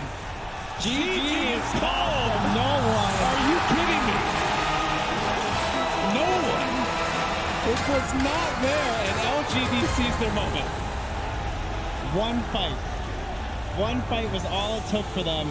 Maybe just so perfect after such a difficult game, struggling over and over. And the look, it says it all on Solo's face. What just happened? I don't know. I do not know what happened. That was, again, it's these moments where you think that you have an opening. You think that you're going to be able to just secure it and run over it. And it just falls apart in an instant. No buybacks. Sometimes you see these teams, they just first pick this Drow hero, and you're like, I don't know about that. Is that Drow hero really this good? Well, she can do that to you. She can just take the entire base, take the entire game in a fraction of a second.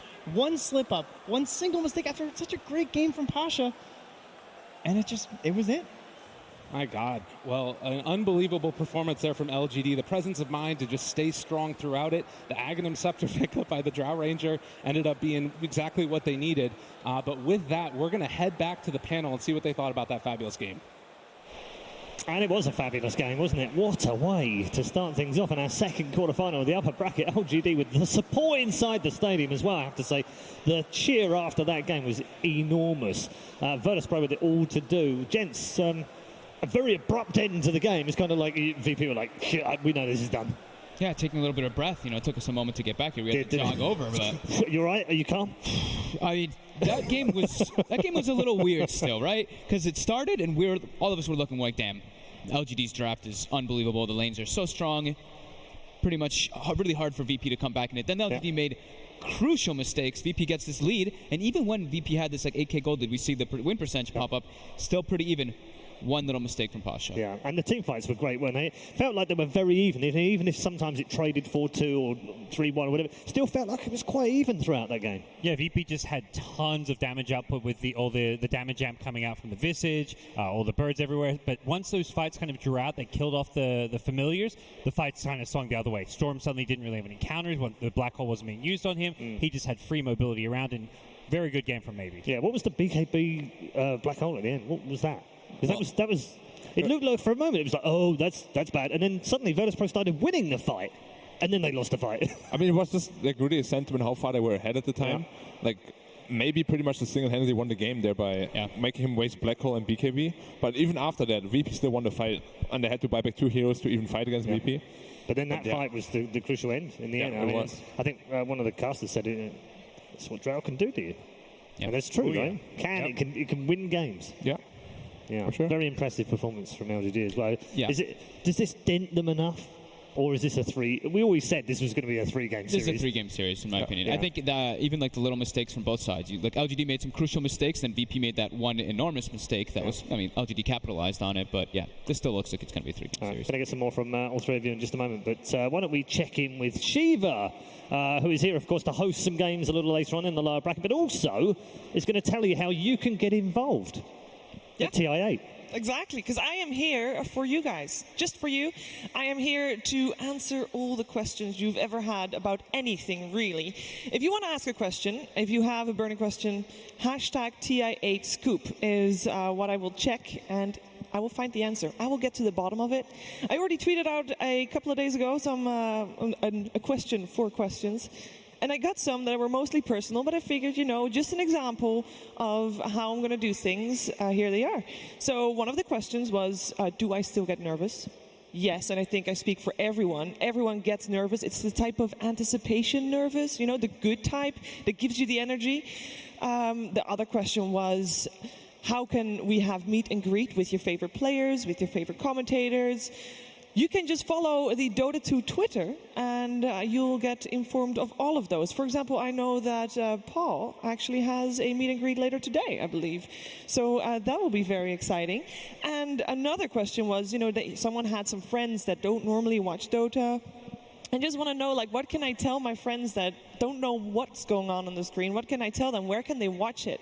There is actually a newcomer stream, and that is on twitch.tv/Dota2TI_newcomer. So that is very easy to follow, and it will have everything explained properly. And you'll be able to watch Dota with your friends in a couple of days, because that's how fast they'll learn it all.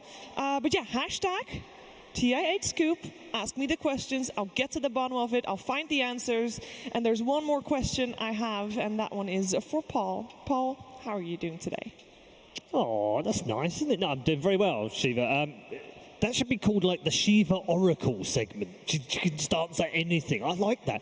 I think what she actually meant was she's going to go and find people. If you ask a question about Maybe, I think she's going to actually hunt Maybe down until she's got the answer out of him. So that's really cool. Looking forward to that as well. Another man who is part of our broadcasting. We saw him earlier on.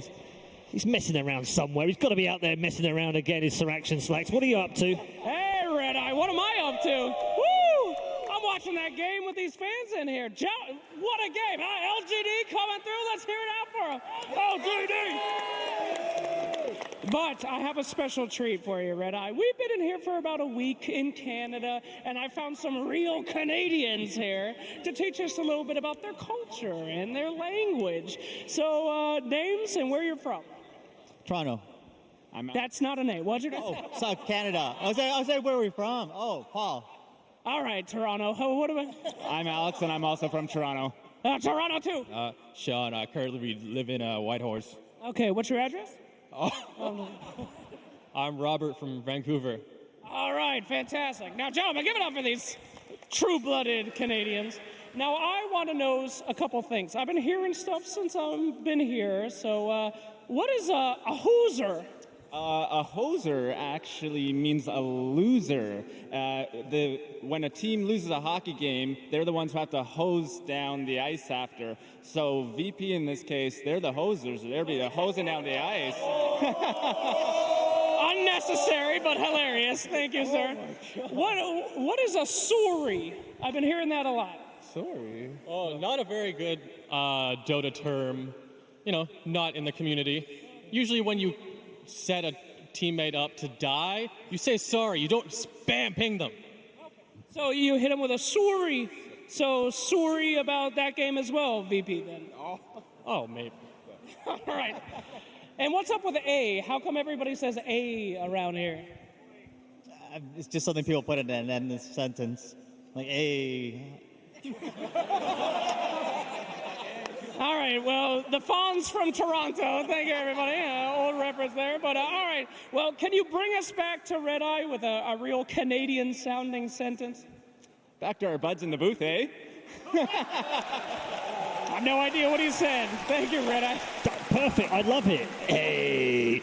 Like, the thing is, I'm learning as I go along. I spent a week in Vancouver. I have to say thank you very much to the city of Vancouver and all the people here, because you've been great all week looking after all of us that have been here, eating in all the restaurants and going on the trips. It's been fantastic. Really good experience. So we're really enjoying ourselves in the city of Vancouver. This week, we're inside the Rogers Arena all week, so we're not going to see many of you outside, but this is the place to be right now. Well, 1-0 if you're just joining us in our second quarter-final of the upper bracket.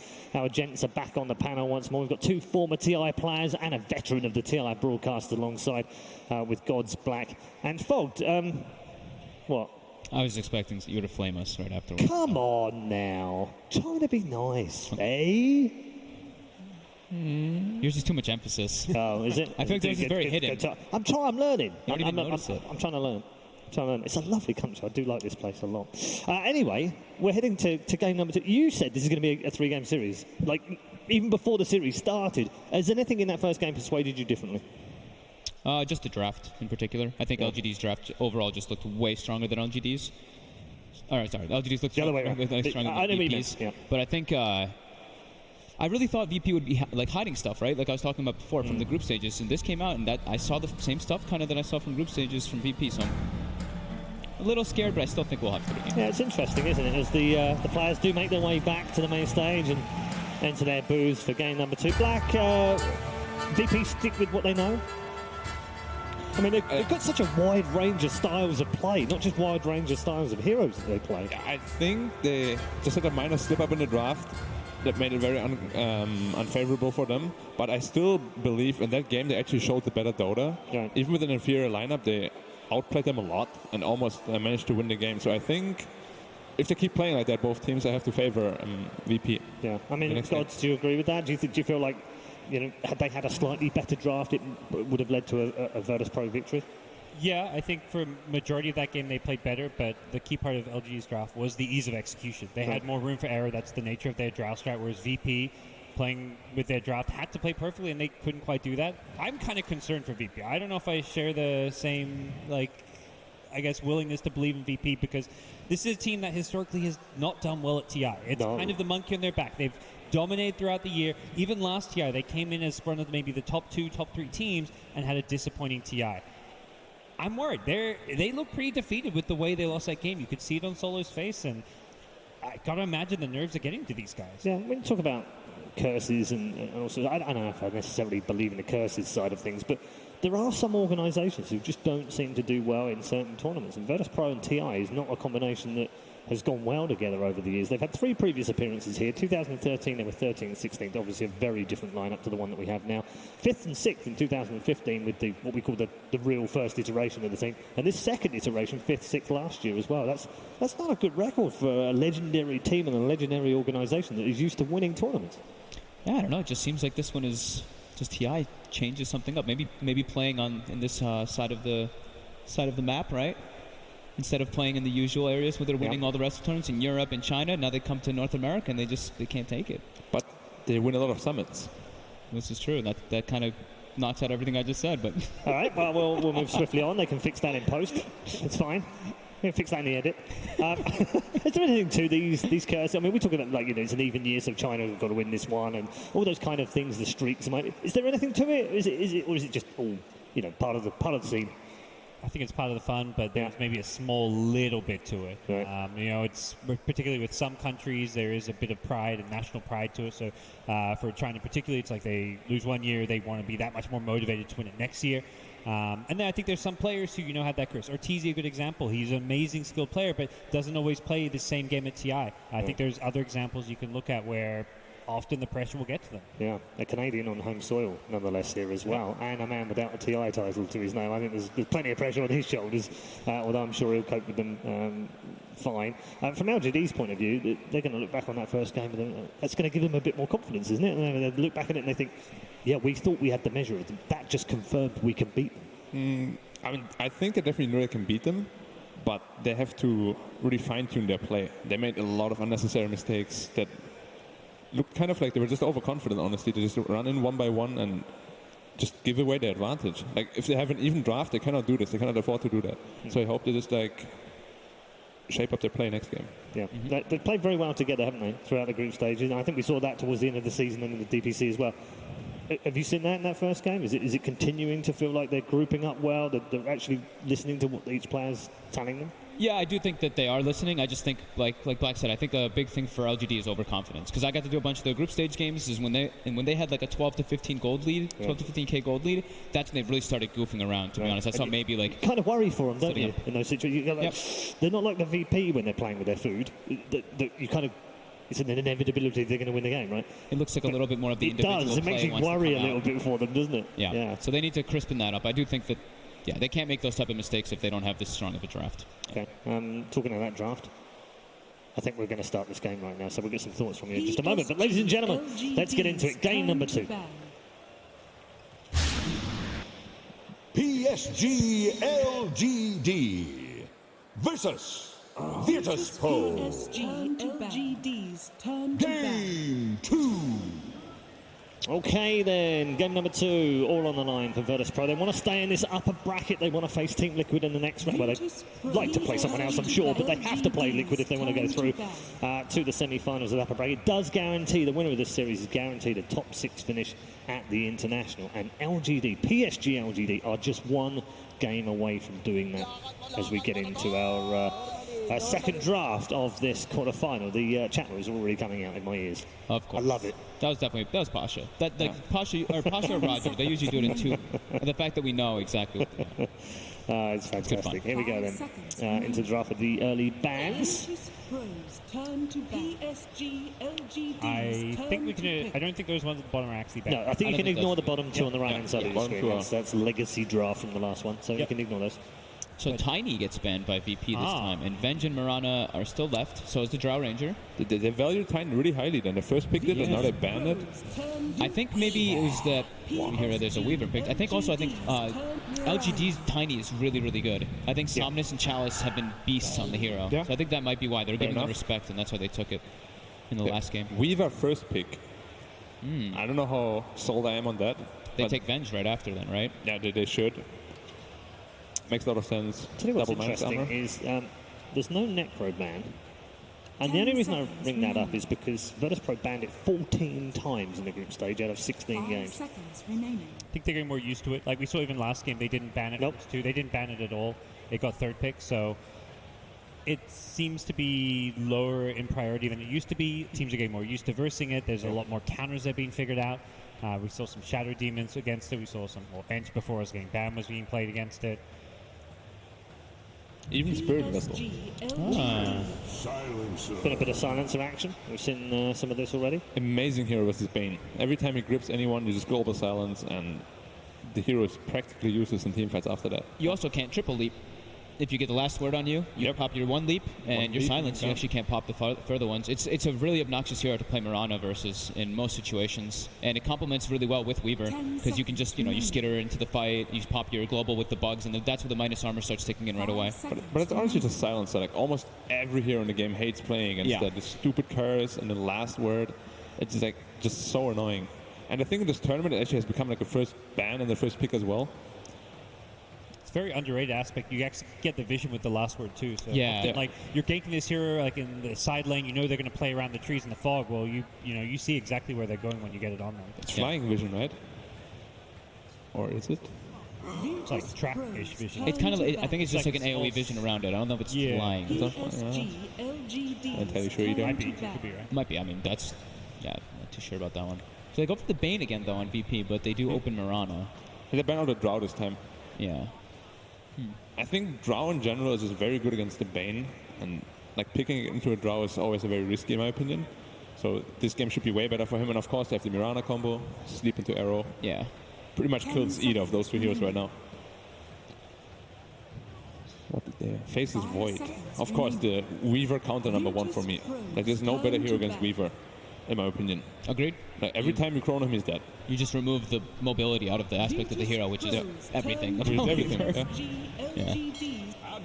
And they do it again. They're really committed on this Bane combo with the Mirana, and this is okay. Wow, that's a way to disrupt the combos. It's really good. It's a really good hero against that. It's against Bane and Kunk. It's amazing. And Mirana. As someone gets 5-second arrow, someone gets X, someone gets grip. The Tusk is just fantastic here. Yeah, it's a really strong pick. And kind of forgotten too. I don't think has been seen too much play in this tournament, has it? I saw FY play it. I did get to see him play, and he was extremely farmed. And that game they set up with the Zeus, so they looked for like global ganks to enable this Tusk. Very popular yesterday when I opened my Dota Kings as well. I got 3 Tusks. Oh, okay. Yeah. If anyone wants to swap a couple, huh? Which MMR was that? Sub 1K. No reply from the boys on the panel. Yeah, I mean, you're right. It's not been a massively popular pick so far. So it's the Call Me Rana, pretty much confirmed. 9 games, 55% on Tusk so far. In the 55 for 9 games? Yeah. Pretty good. It's only a select few people that have been playing it. Yeah. Got banned 4 times as well. I think it's kind of like a signature hero of some players. Like Windstrike played in both their games yesterday, a few days ago in the tiebreaker. And the Wraith King comes back onto the board. Very interesting, because I would consider both Tusk and Weaver to be quite strong against the Wraith King. Yeah, into Weaver, right? The mana burns. Probably offlane Wraith King then, right? If you pick it like this. Yeah. Like it can't be a carry. I think they want a safe, reliable, just straight stun to come in right now, because theirs are really relying on like landing a torrent after the Bane sleep and all that. And they then do a lot of Mirana's stun. a bit, right? Have you seen Pasha play? Yes. Pasha Mirana? He was, the Wraith King. Yeah, the Wraith King. Yeah, he was one of the guys playing it a lot in pubs leading up to this event. Like, when I was kind of saying, like, what heroes are people going to play based on the NA pub meta? He was spamming Wraith King. Yeah, hasn't played it yet in competition here. The Wraith King last time Virtus.pro played was Ramses. Well, he hasn't played Enigma either, but busting out all the new heroes now. Yeah, he's now up to 14. 14 different heroes played, Pasha. I'm pretty sure he just wants to snatch a top spot. 14. That's in 18 games. Yeah. This feels like a bit like VP going back to their roots. Like, get some safe, stable comfort picks, and then just last pick Ramses. Yeah. Give Ramses the win condition. The Kunkka plus Wraith King could prove to be a little bit annoying. These 2 tanky frontliners, you throw a Rum on top too. Terror Blade. Ooh. No. I love that hero. Towers pushing. That means it's offlane Weaver. You know who else loves that? Amy. Ame. Yeah, Ame loves it. Amy? How do you actually pronounce it? I don't know. So for Terrorblade, something you can always do versus Bane is you can remove the sleep off of yourself, which is really convenient. Like if you have your illusion present, you can always take that quickly off of people. That can be very nice. And versus Wraith King, you get the aura for your team when you pop the reflection. Yeah, and come mid-game, they don't really have any heavy burst damage against the Terrorblade either, so the Thunder will always come off pretty much. They have a global silence to make sure of that, and they have a snowball as well. Played it twice during the group stages, 1 win, 1 loss. So that means it's going to be Chalice playing the Weaver and Ame playing Terrorblade. Yeah. Did Somnus play Weaver mid before? It was Ame on the Terrorblade last time, sorry. Did he play Weaver mid already? Maybe? They did not, no. They did not? They've only played Weaver 3 times, all of them on Chalice. They banned Storm again. Gotta respect it, maybe Storm. They want to give him a last pick again. It's annoying versus Kunkka and Bane. Even though your animations are slow, right? You've got to be wind up before you get the lockdown initially. What is a good Somnus hero here? Like something like Dragon Knight, maybe. I would, He's favouring Alina. I think in the even group stage. Yeah, Quap or Ember could be good. Something just a bit more flashy, a bit more explosive. You're likely laying against Mirana. Ember's pretty good against Mirana. Yeah, I would agree. I'd like something to start the fight, because right now they're relying on like Tusk. I would like the Ember or the DK. Yeah. Like Somnus is one of the best DKs, right? Like he always gets really fat. He gets really farmed. He farm prioritizes pretty heavily on it. Yeah. I would just like to have like a tanky hero for them in the front lines, because right now they have Weaver as well as TB. Yeah. They've got the saves in the global, but yeah, definitely. Yeah.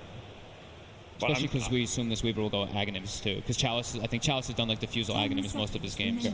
I mean, I'm definitely on board with maybe Ember anyway.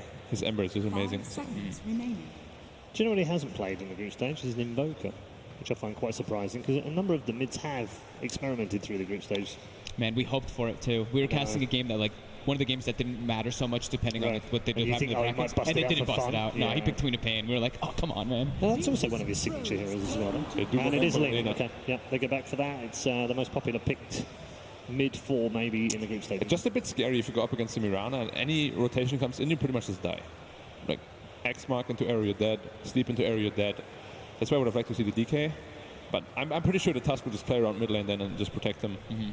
Yeah.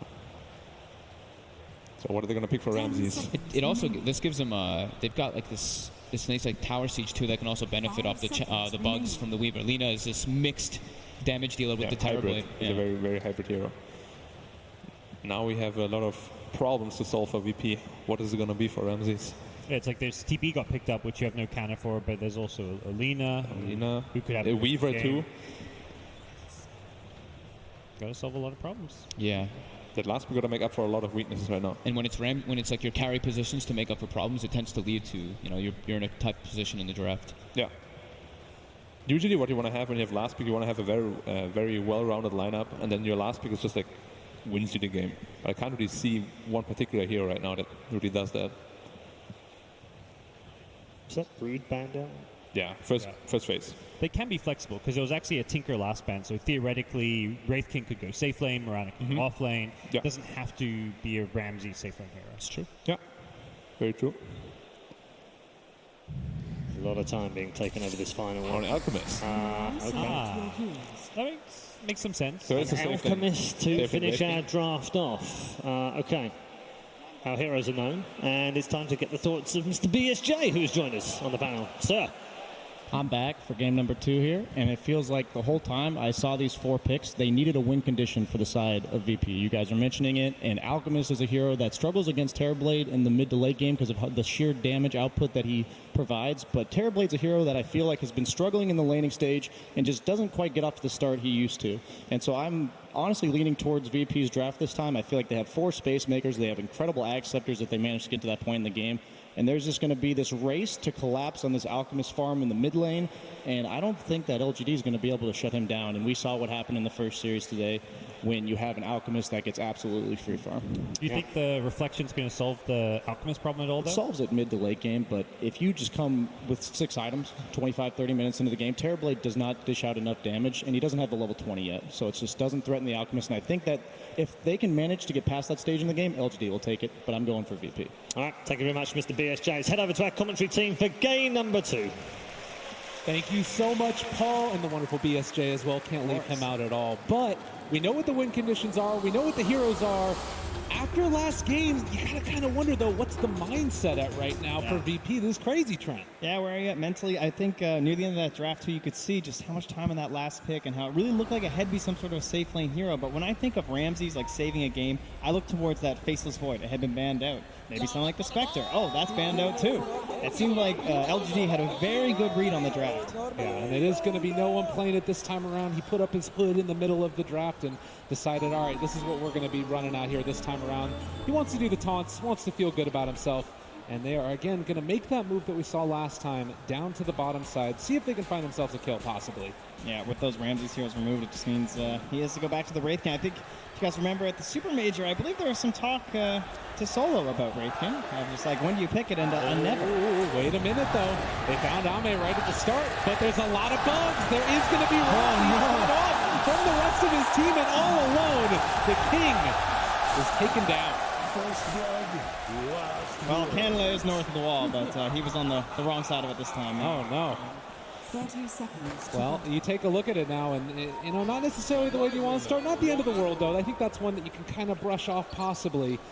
But you do have to sort of keep your eyes on the mindset, how these players are going to be playing in this one, as Chalice and FY are going to make their way to the top side of the map. So one thing that we did sort of see in the past is this matchup of Kunkka versus a Tusk. You want to talk to me a little bit how these position 4s battle off against each other? Yeah, you saw the Tusk get picked up after the Kunkka. It's been a little bit of a common counterpick as well. Kunkka trying to make a play here for the Rune. Secured with Pasha down bottom. Nice combination of the Torrent and this lovely Leaping Mirage. Oh, and all 4. My goodness gracious, VP. I guess that means the chat wheel starts a lot earlier. Once you get 4 bounty runes, you're good to go. But yeah, you just want to look for that snowball to try and stop that big combo happening. Try and secure your allies with that. And we heard the panel talking about, like, where's this tank for LGD, right? I mean, you're running first, you're showing a Weaver and a Terrorblade, so you're thinking, okay, kind of on the edge of the fight, in and out, lots of heavy damage. Terrorblade trying to be that standing tower, just mauling into the enemy team. But to me, now with the Lina being picked up, that means it kind of has to become Chalice's role, where he might even build into one of these earlier, like, Dragonlance and the Aghanim Scepter, possibly. He has to be the guy that has that tank role for the team.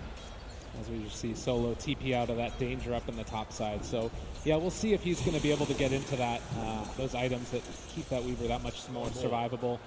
Roger, in the meantime, going to be doing what we've seen more and more often nowadays, pulling that creep wave back behind the tower and trying to deny out a good bit of CS. But with the silencer chasing him, he's actually forced to just take it through the river. Chalice now. It's in trouble. Yeah, he took really those bugs. And instead, the shards from FY able to keep him alive, the salve up, the walk away, and now Solo not able to secure the kill onto the Tusk. Fantastic save there from FY. Chalice just really dangerous spot to be in with bugs level 1. Yeah, not the easiest for a Weaver. You really want that early Shikuchi to help secure range creeps with the heavy damage that it has, and so he'll be struggling until he hits level 2. Meanwhile, down here bottom, X-Nova on a hero that's known for a lot of early game harassment, but it does feel like the kill potential is going to be there a little bit later on for VP on this combo that they love to run. Yeah, and look how much gold and experience they're getting right now because of where they've gotten this lane. We noticed in a lot of the games during the group stage, the teams getting that Bane early, it means that you can stop this pull from happening where you secure the lane near your own tower. Nightmare is so good at stopping anyone from doing that irritating pull, and with it on the side of Virtus.pro, them and LGD had no real option with just a silencer. And they are instead going to be able to find the other pull, which is the pull into the off lane, secure their lane equilibrium back into their favor. Looks like Chalice is going to come over, having gotten that level 2, and just going to put the hurt to him a little bit. So yeah, things to watch out. There's definitely kill threat on Solo here. He's playing very aggressively. And the bugs are on him now. The shards, they go out. They don't last all that long, but with the Nightmare, the runaway, they're getting the body blocks in. Solo, once this Nightmare dissipates, he's going to have another round of Sakuchi and FY saying, come and fight me. I want to battle with you, man. And they are going to deny. Hit him. No. Chalice finds the kill.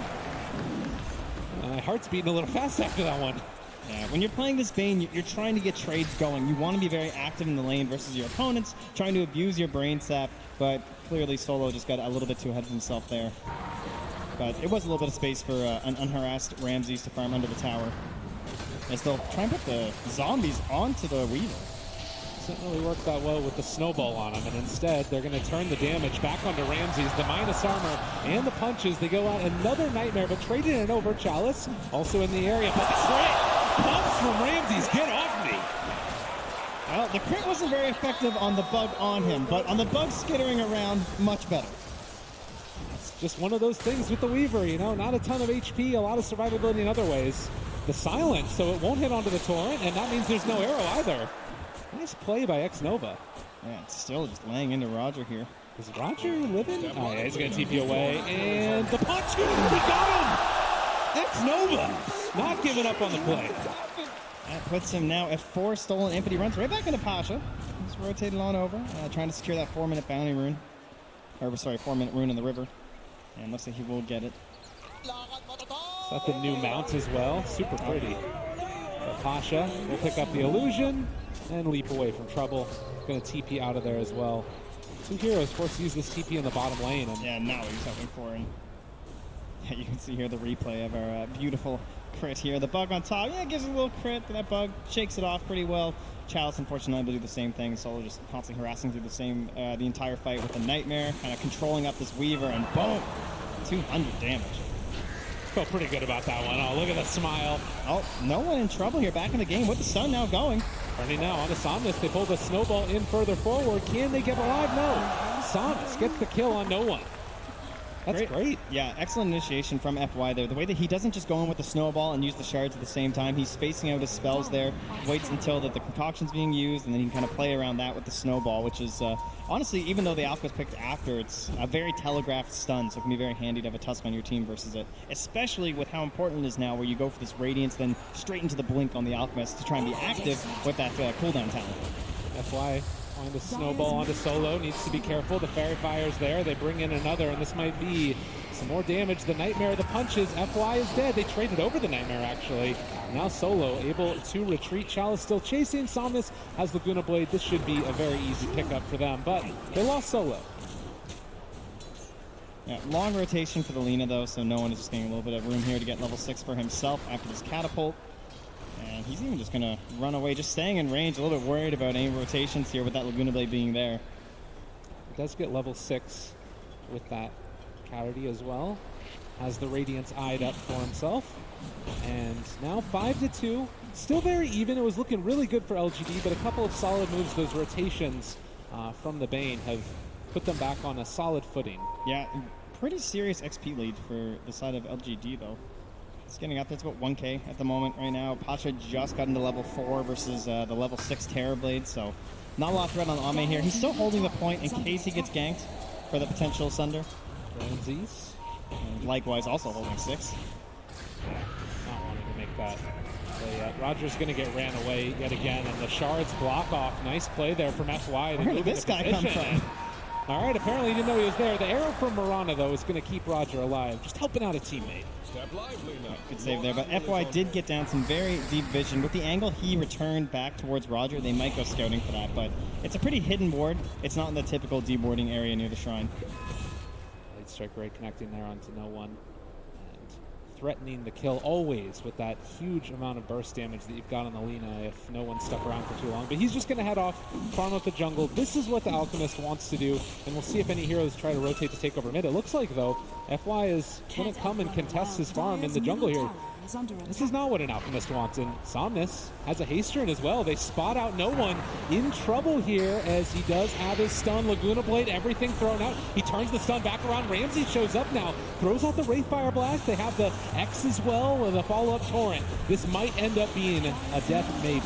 Nice Skelly's finisher off there, and a bit too deep there. It's hard to judge a good Alch game right now after what we saw this morning. One of the best Alch games you're ever going to see. But even being this far ahead, about a 700 gold lead over the next highest hero, which is actually his own ally, no one's looking very good. I don't think it's quite as devastating as an Alch pick as our previous match, but Pasha, he's out of mana.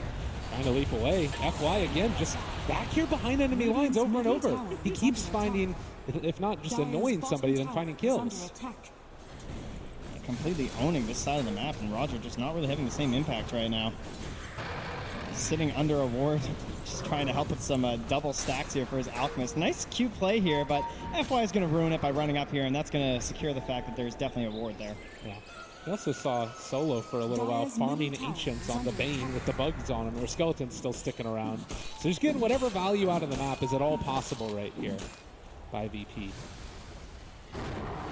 8 minutes in, it looks like PSG.LGD gonna farm up the stack that was lovingly made by Virtus.pro. Solo sees the Lina, and well, the snowball also coming in, it sounds like.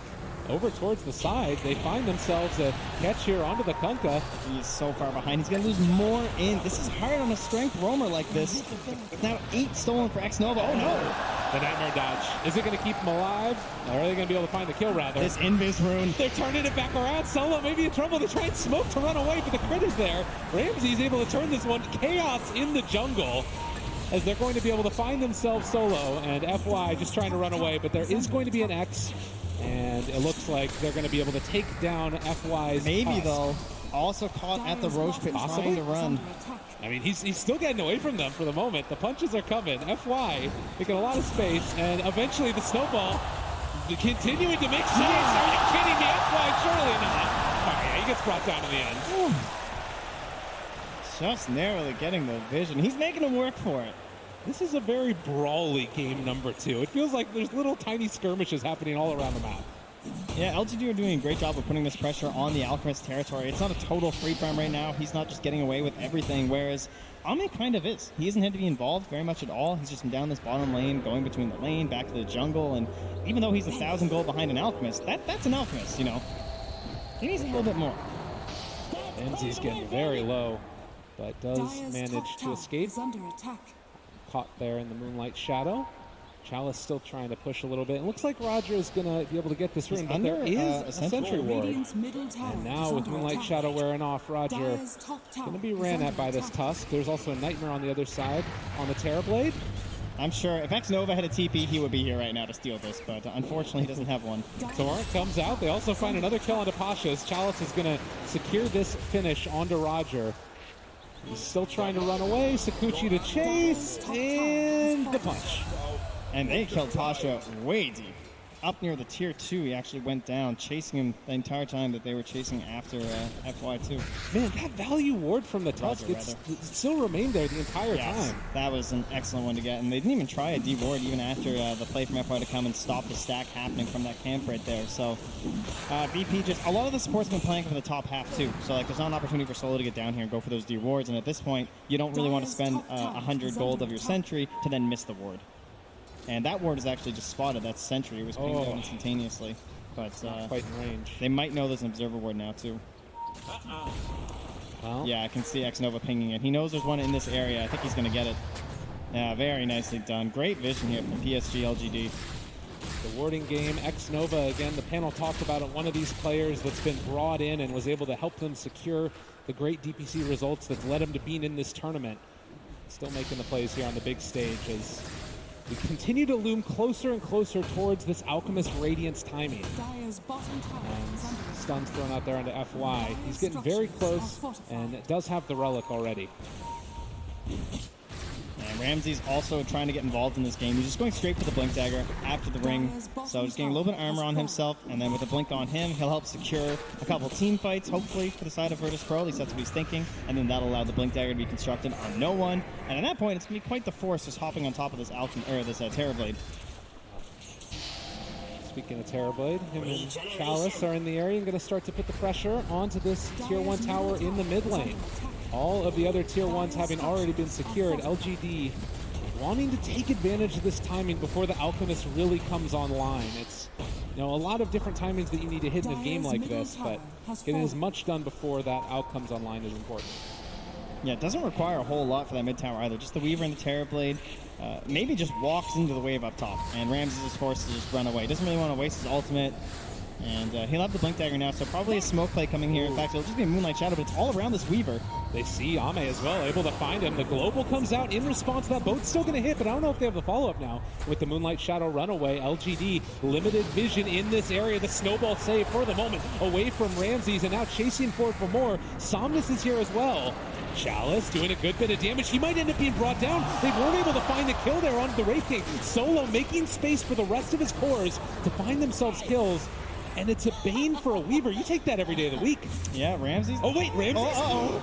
Well, that's just the ulti, but it hurts a little bit. Yeah, it doesn't feel that good. He wanted to blink in, I think, and try and get the slow going so the team could follow up, but at that point, they're just running low on everything without a boat to follow. So, yeah, in the end, great trade, and had some good vision in the area there from the Dire side, helping to secure that fight. And as you said, they spent a lot on that Terrorblade, right? You're throwing the boat, you're throwing the Fiend's Grip, but in the end, it's still made enough space for them to get the more important kill on that Weaver.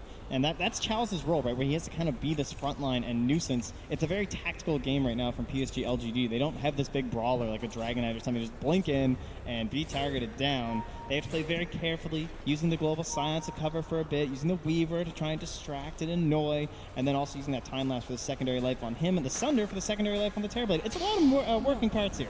And Ramses does not have his ultimate for another 180 seconds. The snowball forward with all these heroes around him. He is going to be caught, and TP's away. Can they break it? It does not look like it. Chalice with the time lapse away. Roger shows up. Xmark, are they really trying to take this fight without the Wraith King? No, they're just buying space. Yeah, maybe considering it just because it was post-time lapse and they still had the boat, but they will back away. The Shrine's up in 5 seconds. Could be a good fight for VP if PSG.LGD force it. They are looking like they want to force it. The Shards block up on another one. It actually pushes him to the high ground, and they spot him out. Oh, the arrow. And unfortunately, FY did not manage to find that snowball to break the TP. Okay, space though. Maybe just kind of shoves in the wave there. Farms a bunch of it. Alright, his Yule Scepter up in towards that Shadow Blade. Wants to be his own threat across the map. Because right now, Ramses has felt very comfortable just sitting on waves, pushing out pretty deep. Not a whole lot of threat to his life.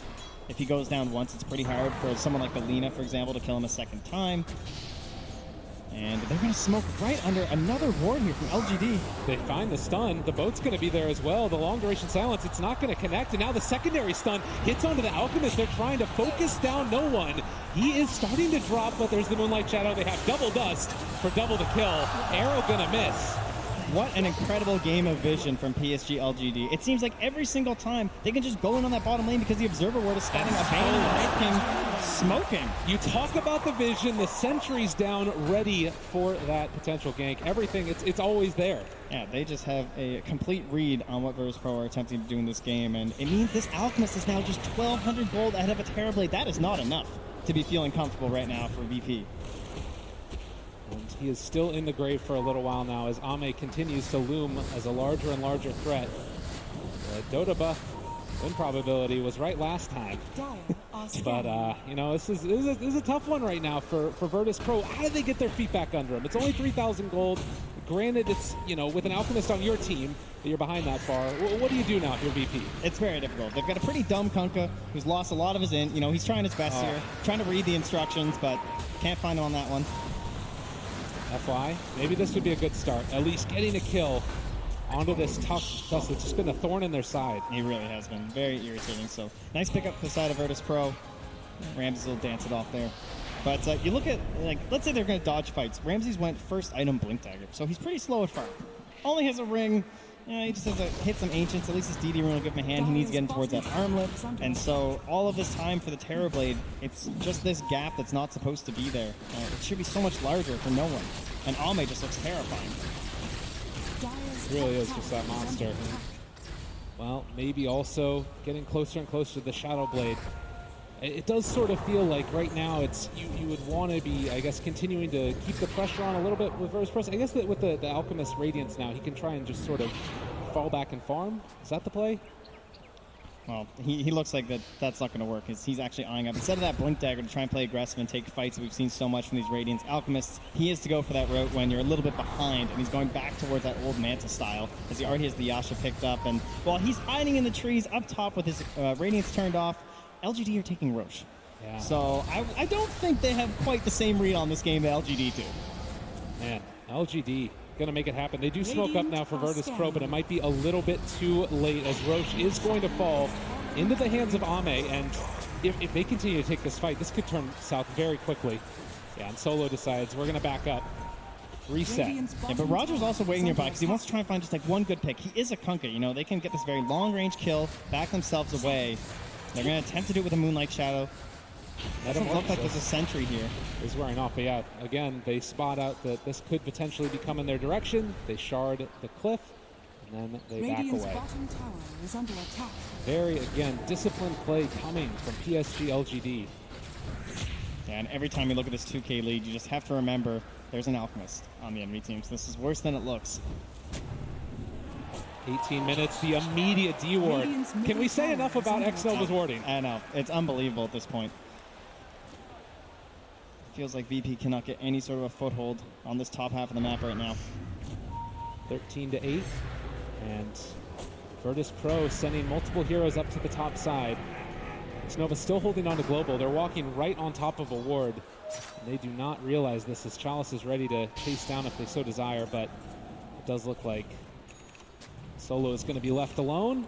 Are they going to decide to go on him? I think that he spotted that rotation coming as well.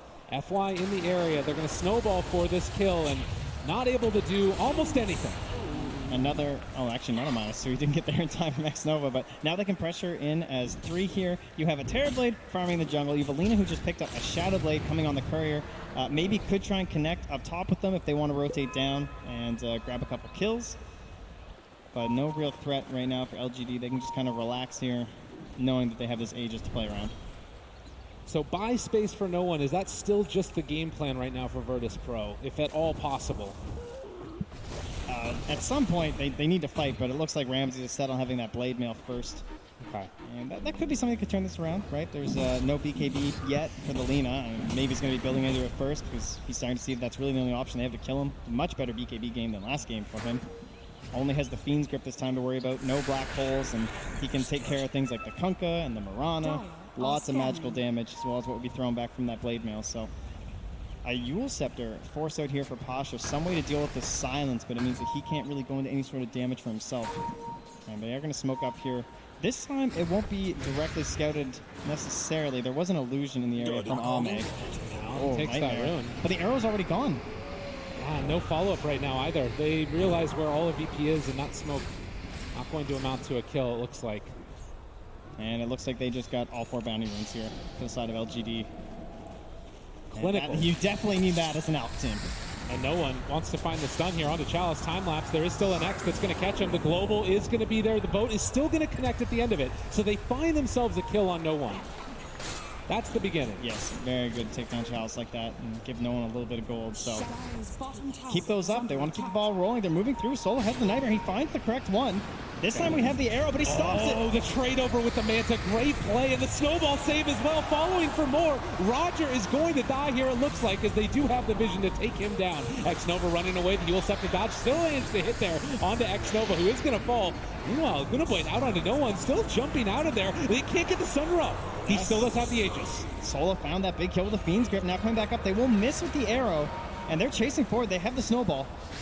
Fly looking for that opening. It's just going to walrus punch Solo there, and the Light Strike Ray going to connect. Now, can they find any more? LGD looking to continue this. Fly wants it. He throws a long bomb, but the Hail Mary won't connect. And they will just settle for this tier 2 tower.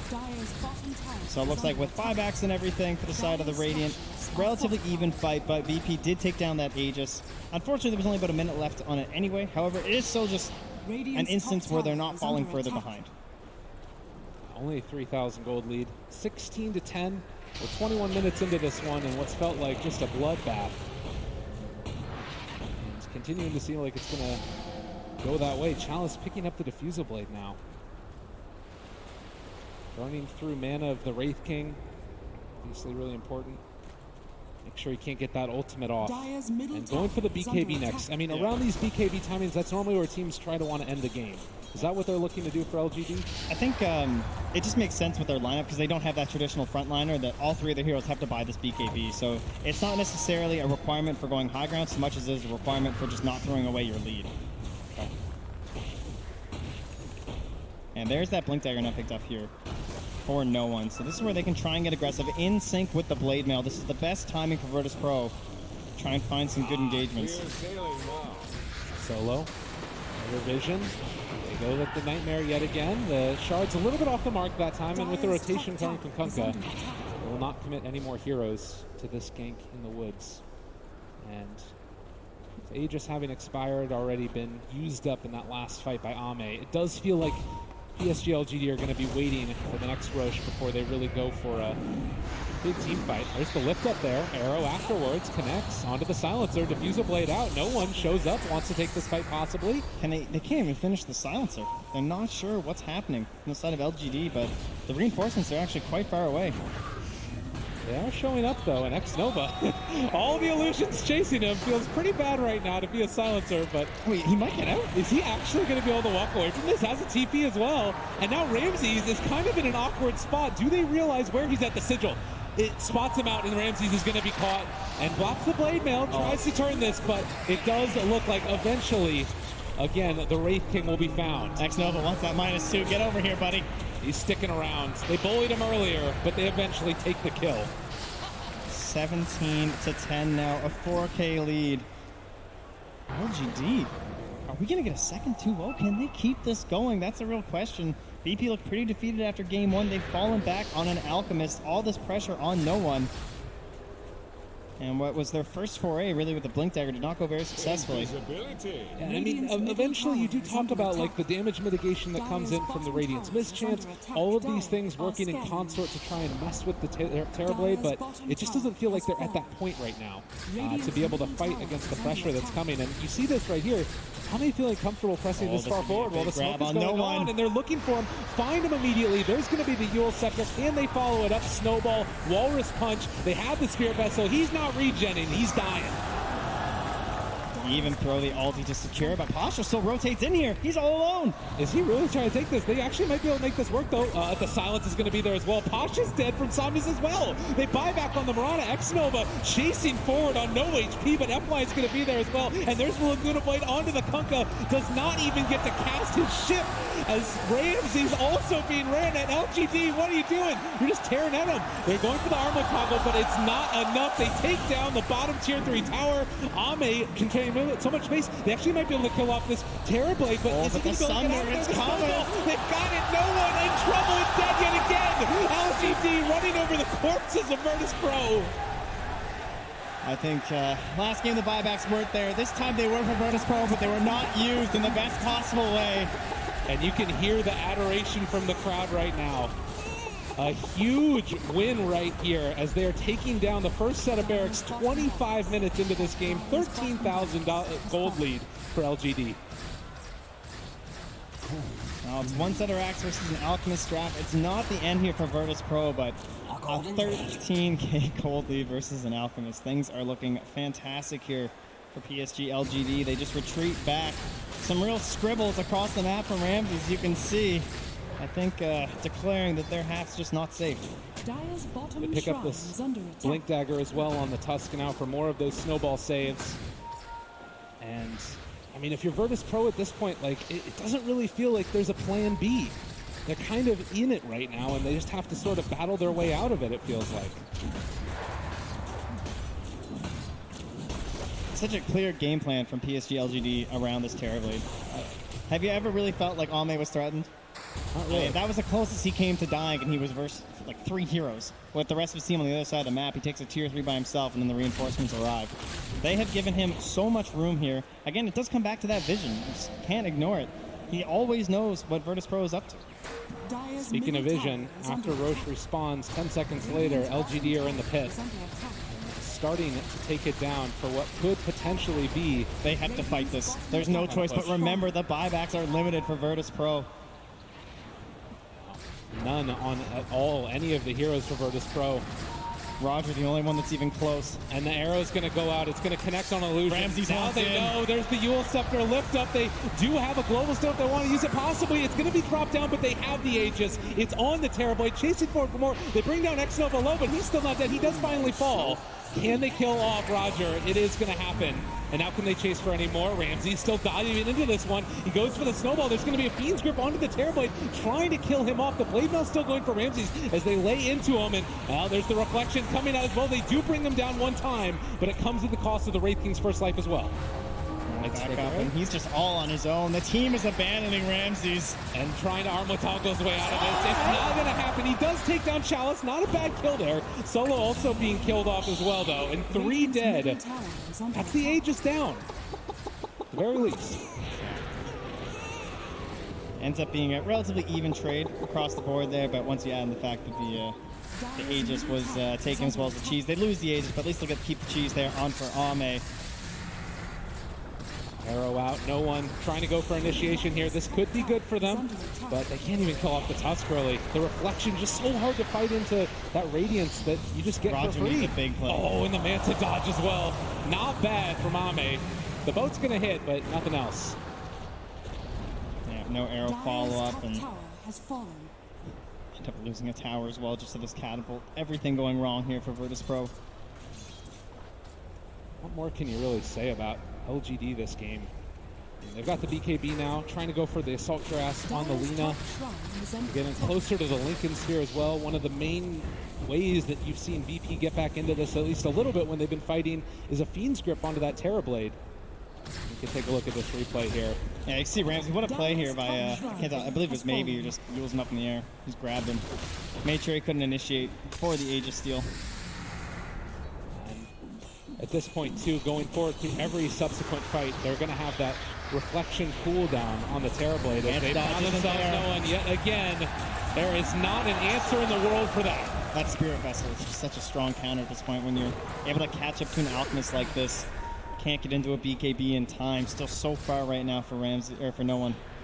If they go back to the Shrine. Oh, thank you, team. Zombies just still hitting neutrals. He's doing it. He's fine with that. They do throw out the boat. This is one of the nice parts about Kunkka at this stage in the game, at the very least, is that you can push out creep waves very quickly because of that low cooldown. And they're going to need it. As, Pasha, yet again, found, lifted up. There's going to be the Light Strike Array. Hits wall. He's going through the air. The Walrus Punch, the Snowball, going forward for more. And Pasha in trouble. Gets the Yule Scepter lift off, living, and well, he's still not going to be there. That's some Twinkle Toes. Pasha. Buys a bit of time, right? The wave dies and the tower lives for about 10 more seconds. But that's 10 more seconds for no one to try and get back up here with no buyback. And now he'll have enough gold for the BKB if they want to try one last hurrah using that. Radiant's top tower is under attack. Yeah, they need to win a fight, it feels like. Drawing even at this point does not feel good enough, and it's even tough drawing even. Yeah, methodical play here from PSG.LGD. They already took down the top shrine, they move on to the bottom. Nice there from Ramses, comes in, secures his team, a little bit of extra gold. Might be what they need to get into those BKBs, as you said, but it's actually going to be out queuing up a Shiva's Guard now instead. Okay. Such a hard game at this point. 19,000 gold lead when you're on an Alchemist. This hero balanced around being ahead. Looks like no one's just trying to find some sort of an answer to these terribly illusions as Solo will actually nightmare him to stop the self-stun. What a great teammate. Oh yeah.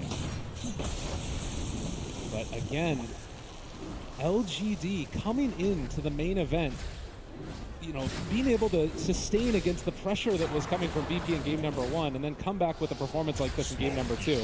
Very impressive stuff, as they thought about going on Ramses, but he's not an easy target to take down. Let him know how he feels about it. Not only is the lead much larger in this game, it's just not the same sort of mechanics for a comeback situation. There's still a tier 1 in the mid lane right now for the side of LGD. Yeah. You know, that whole march down mid after a one-team fight, not an easy situation right now for the Radiant to, or rather for Virtus.pro to try and achieve, and buybacks are still there right now for everyone except for the Lina. They finish off the Shiva's Guard, trying to send the courier around the way to secure that one back for Virtus.pro. They're sending it the very, very long way, but it does have the Shiva's Guard on it. Invisibility. And they're just holed up in their base right now. This means that you can get so much farm around the rest of the map with the rest of the heroes of LGD. Sometimes it can be a little bit dangerous because you have to sort of push out all the side lanes, and that might leave somebody else open. But yeah, you can see 97% is pretty good. Radiant are scanning. Scan just to make sure Pasha actually left up top, but he is back where he belongs, hiding away here. LGD look to close this one out again. Just the slow play, just building up some more defensive items here, looking for a Lincoln Sphere for Chalice. And FY using this gem just to fully secure the vision, as well as thinking about getting himself a Scythe if he can get there. Down in their eyes, crossing their T's. That is the real Ramses down there, and Ame just boldly runs at him. Does not have a care in the world right now. Cheese, BKB, everything. If they find a pick off here, great. But honestly, they can just wait till the next Roche also if they want to. Within vision, the Sentry and Observer Ward combo, giving pretty good details as to what's happening, but with that gem, it does mean that it's going to be that much less likely that they're going to be able to keep that vision up. And they're going to have to play in the dark. Yeah, I'm sure FY is just itching for it right now, but he will play patiently. As much as he can see these Virtus.pro heroes, he'd rather they actually left the base. They know they need to win some sort of a massive fight. So eventually, Virtus.pro are going to feel forced to come out, whether it's the next Roche fight or if they want to try a sneaky smoke play after a big item pickup. It's probably their best chance to get into it. Absolutely. And again, just every time you walk out, they can't even finish off a whole creep wave because they don't feel confident, because immediately LGD is there and potentially just going to blow one of them up. I do think that this is a really nice part about the Blade Mail pickup for Ramses. If he didn't have that item, odds are they would just try and kill him every time. But he at least can go out there. Maybe try and burn his ultimate or something, but they're just not allowing any sort of a response coming out from Virtus.pro because there are good counter-initiation heroes. Like, Kunk is not the fastest counter-initiator, but when you have an entire reincarnation to work around, it gives good opportunities for Roger to maybe find a couple stuns with the boat, and maybe that'll give enough space for the big Shiva's Guard from no one, and suddenly you've killed one hero and you can run down this fight. We are still dealing with a tri-core that isn't that traditional sense of having like someone relatively tanky. As Solo will finally get caught on a mission here. Arrow flying out as well. VP, they're going to buy back on Solo. And there's the Diffusal Blade onto Pasha, forcing out the leap. The stun is going to connect. They have the X. The Torrent is going to be off the mark, though. Now the Terrorblade just walks in bold as brass and able to throw out that reflection, daring them to come and fight. Yeah, and you can see, again, very disciplined play here from PSG.LGD. They don't chase at all, even though they have some pretty high mobility. Oh, there's going to be the stun going out again. Blocked for a moment. They still are tearing into the tower. Solo with nowhere really left to go, and he's going to get punched to death. Ame striking forward and asserting dominance over the captain of Virtus.pro, who bought back, so they don't have this Bane in the next fight. And it might not even be a fight, to be honest, the way that this is going. LGD just walking over them. No one trying to get it back with the Shiva's Guard, slow down this pressure that's coming. But this looks like it's going to be the second set of racks. And GG is called. Eventually, LGD stop over them. That was an emphatic victory from LGD. They never really looked behind. They saw every move coming from Virtus.pro. I think they knew what Virtus.pro were doing before Virtus.pro did. Like, they saw everything. All of these wards across the entire map. Sentries laid down, Moonlight Shadows thwarted constantly. And Ame was given an entire map to farm us terribly. And, you know, again, you talked about it so many times during the game, but it can't be overstated how much X-Nova played, that vision advantage that they were able to achieve. This is a guy that came on the scene, you know, coming up from Warriors Game and Unity back in the day and actually making his presence known on the big stage. Fabulous story, certainly, and they're going to be continuing on in the upper bracket. Tough stuff for Virtus.pro. Yeah, it looked difficult there near the end of the draft, too, but questioning like exactly what's the VP hero that wins this game, but it didn't really feel like they found that correct answer. All right, well, let's head back and see if our panel has the correct answer as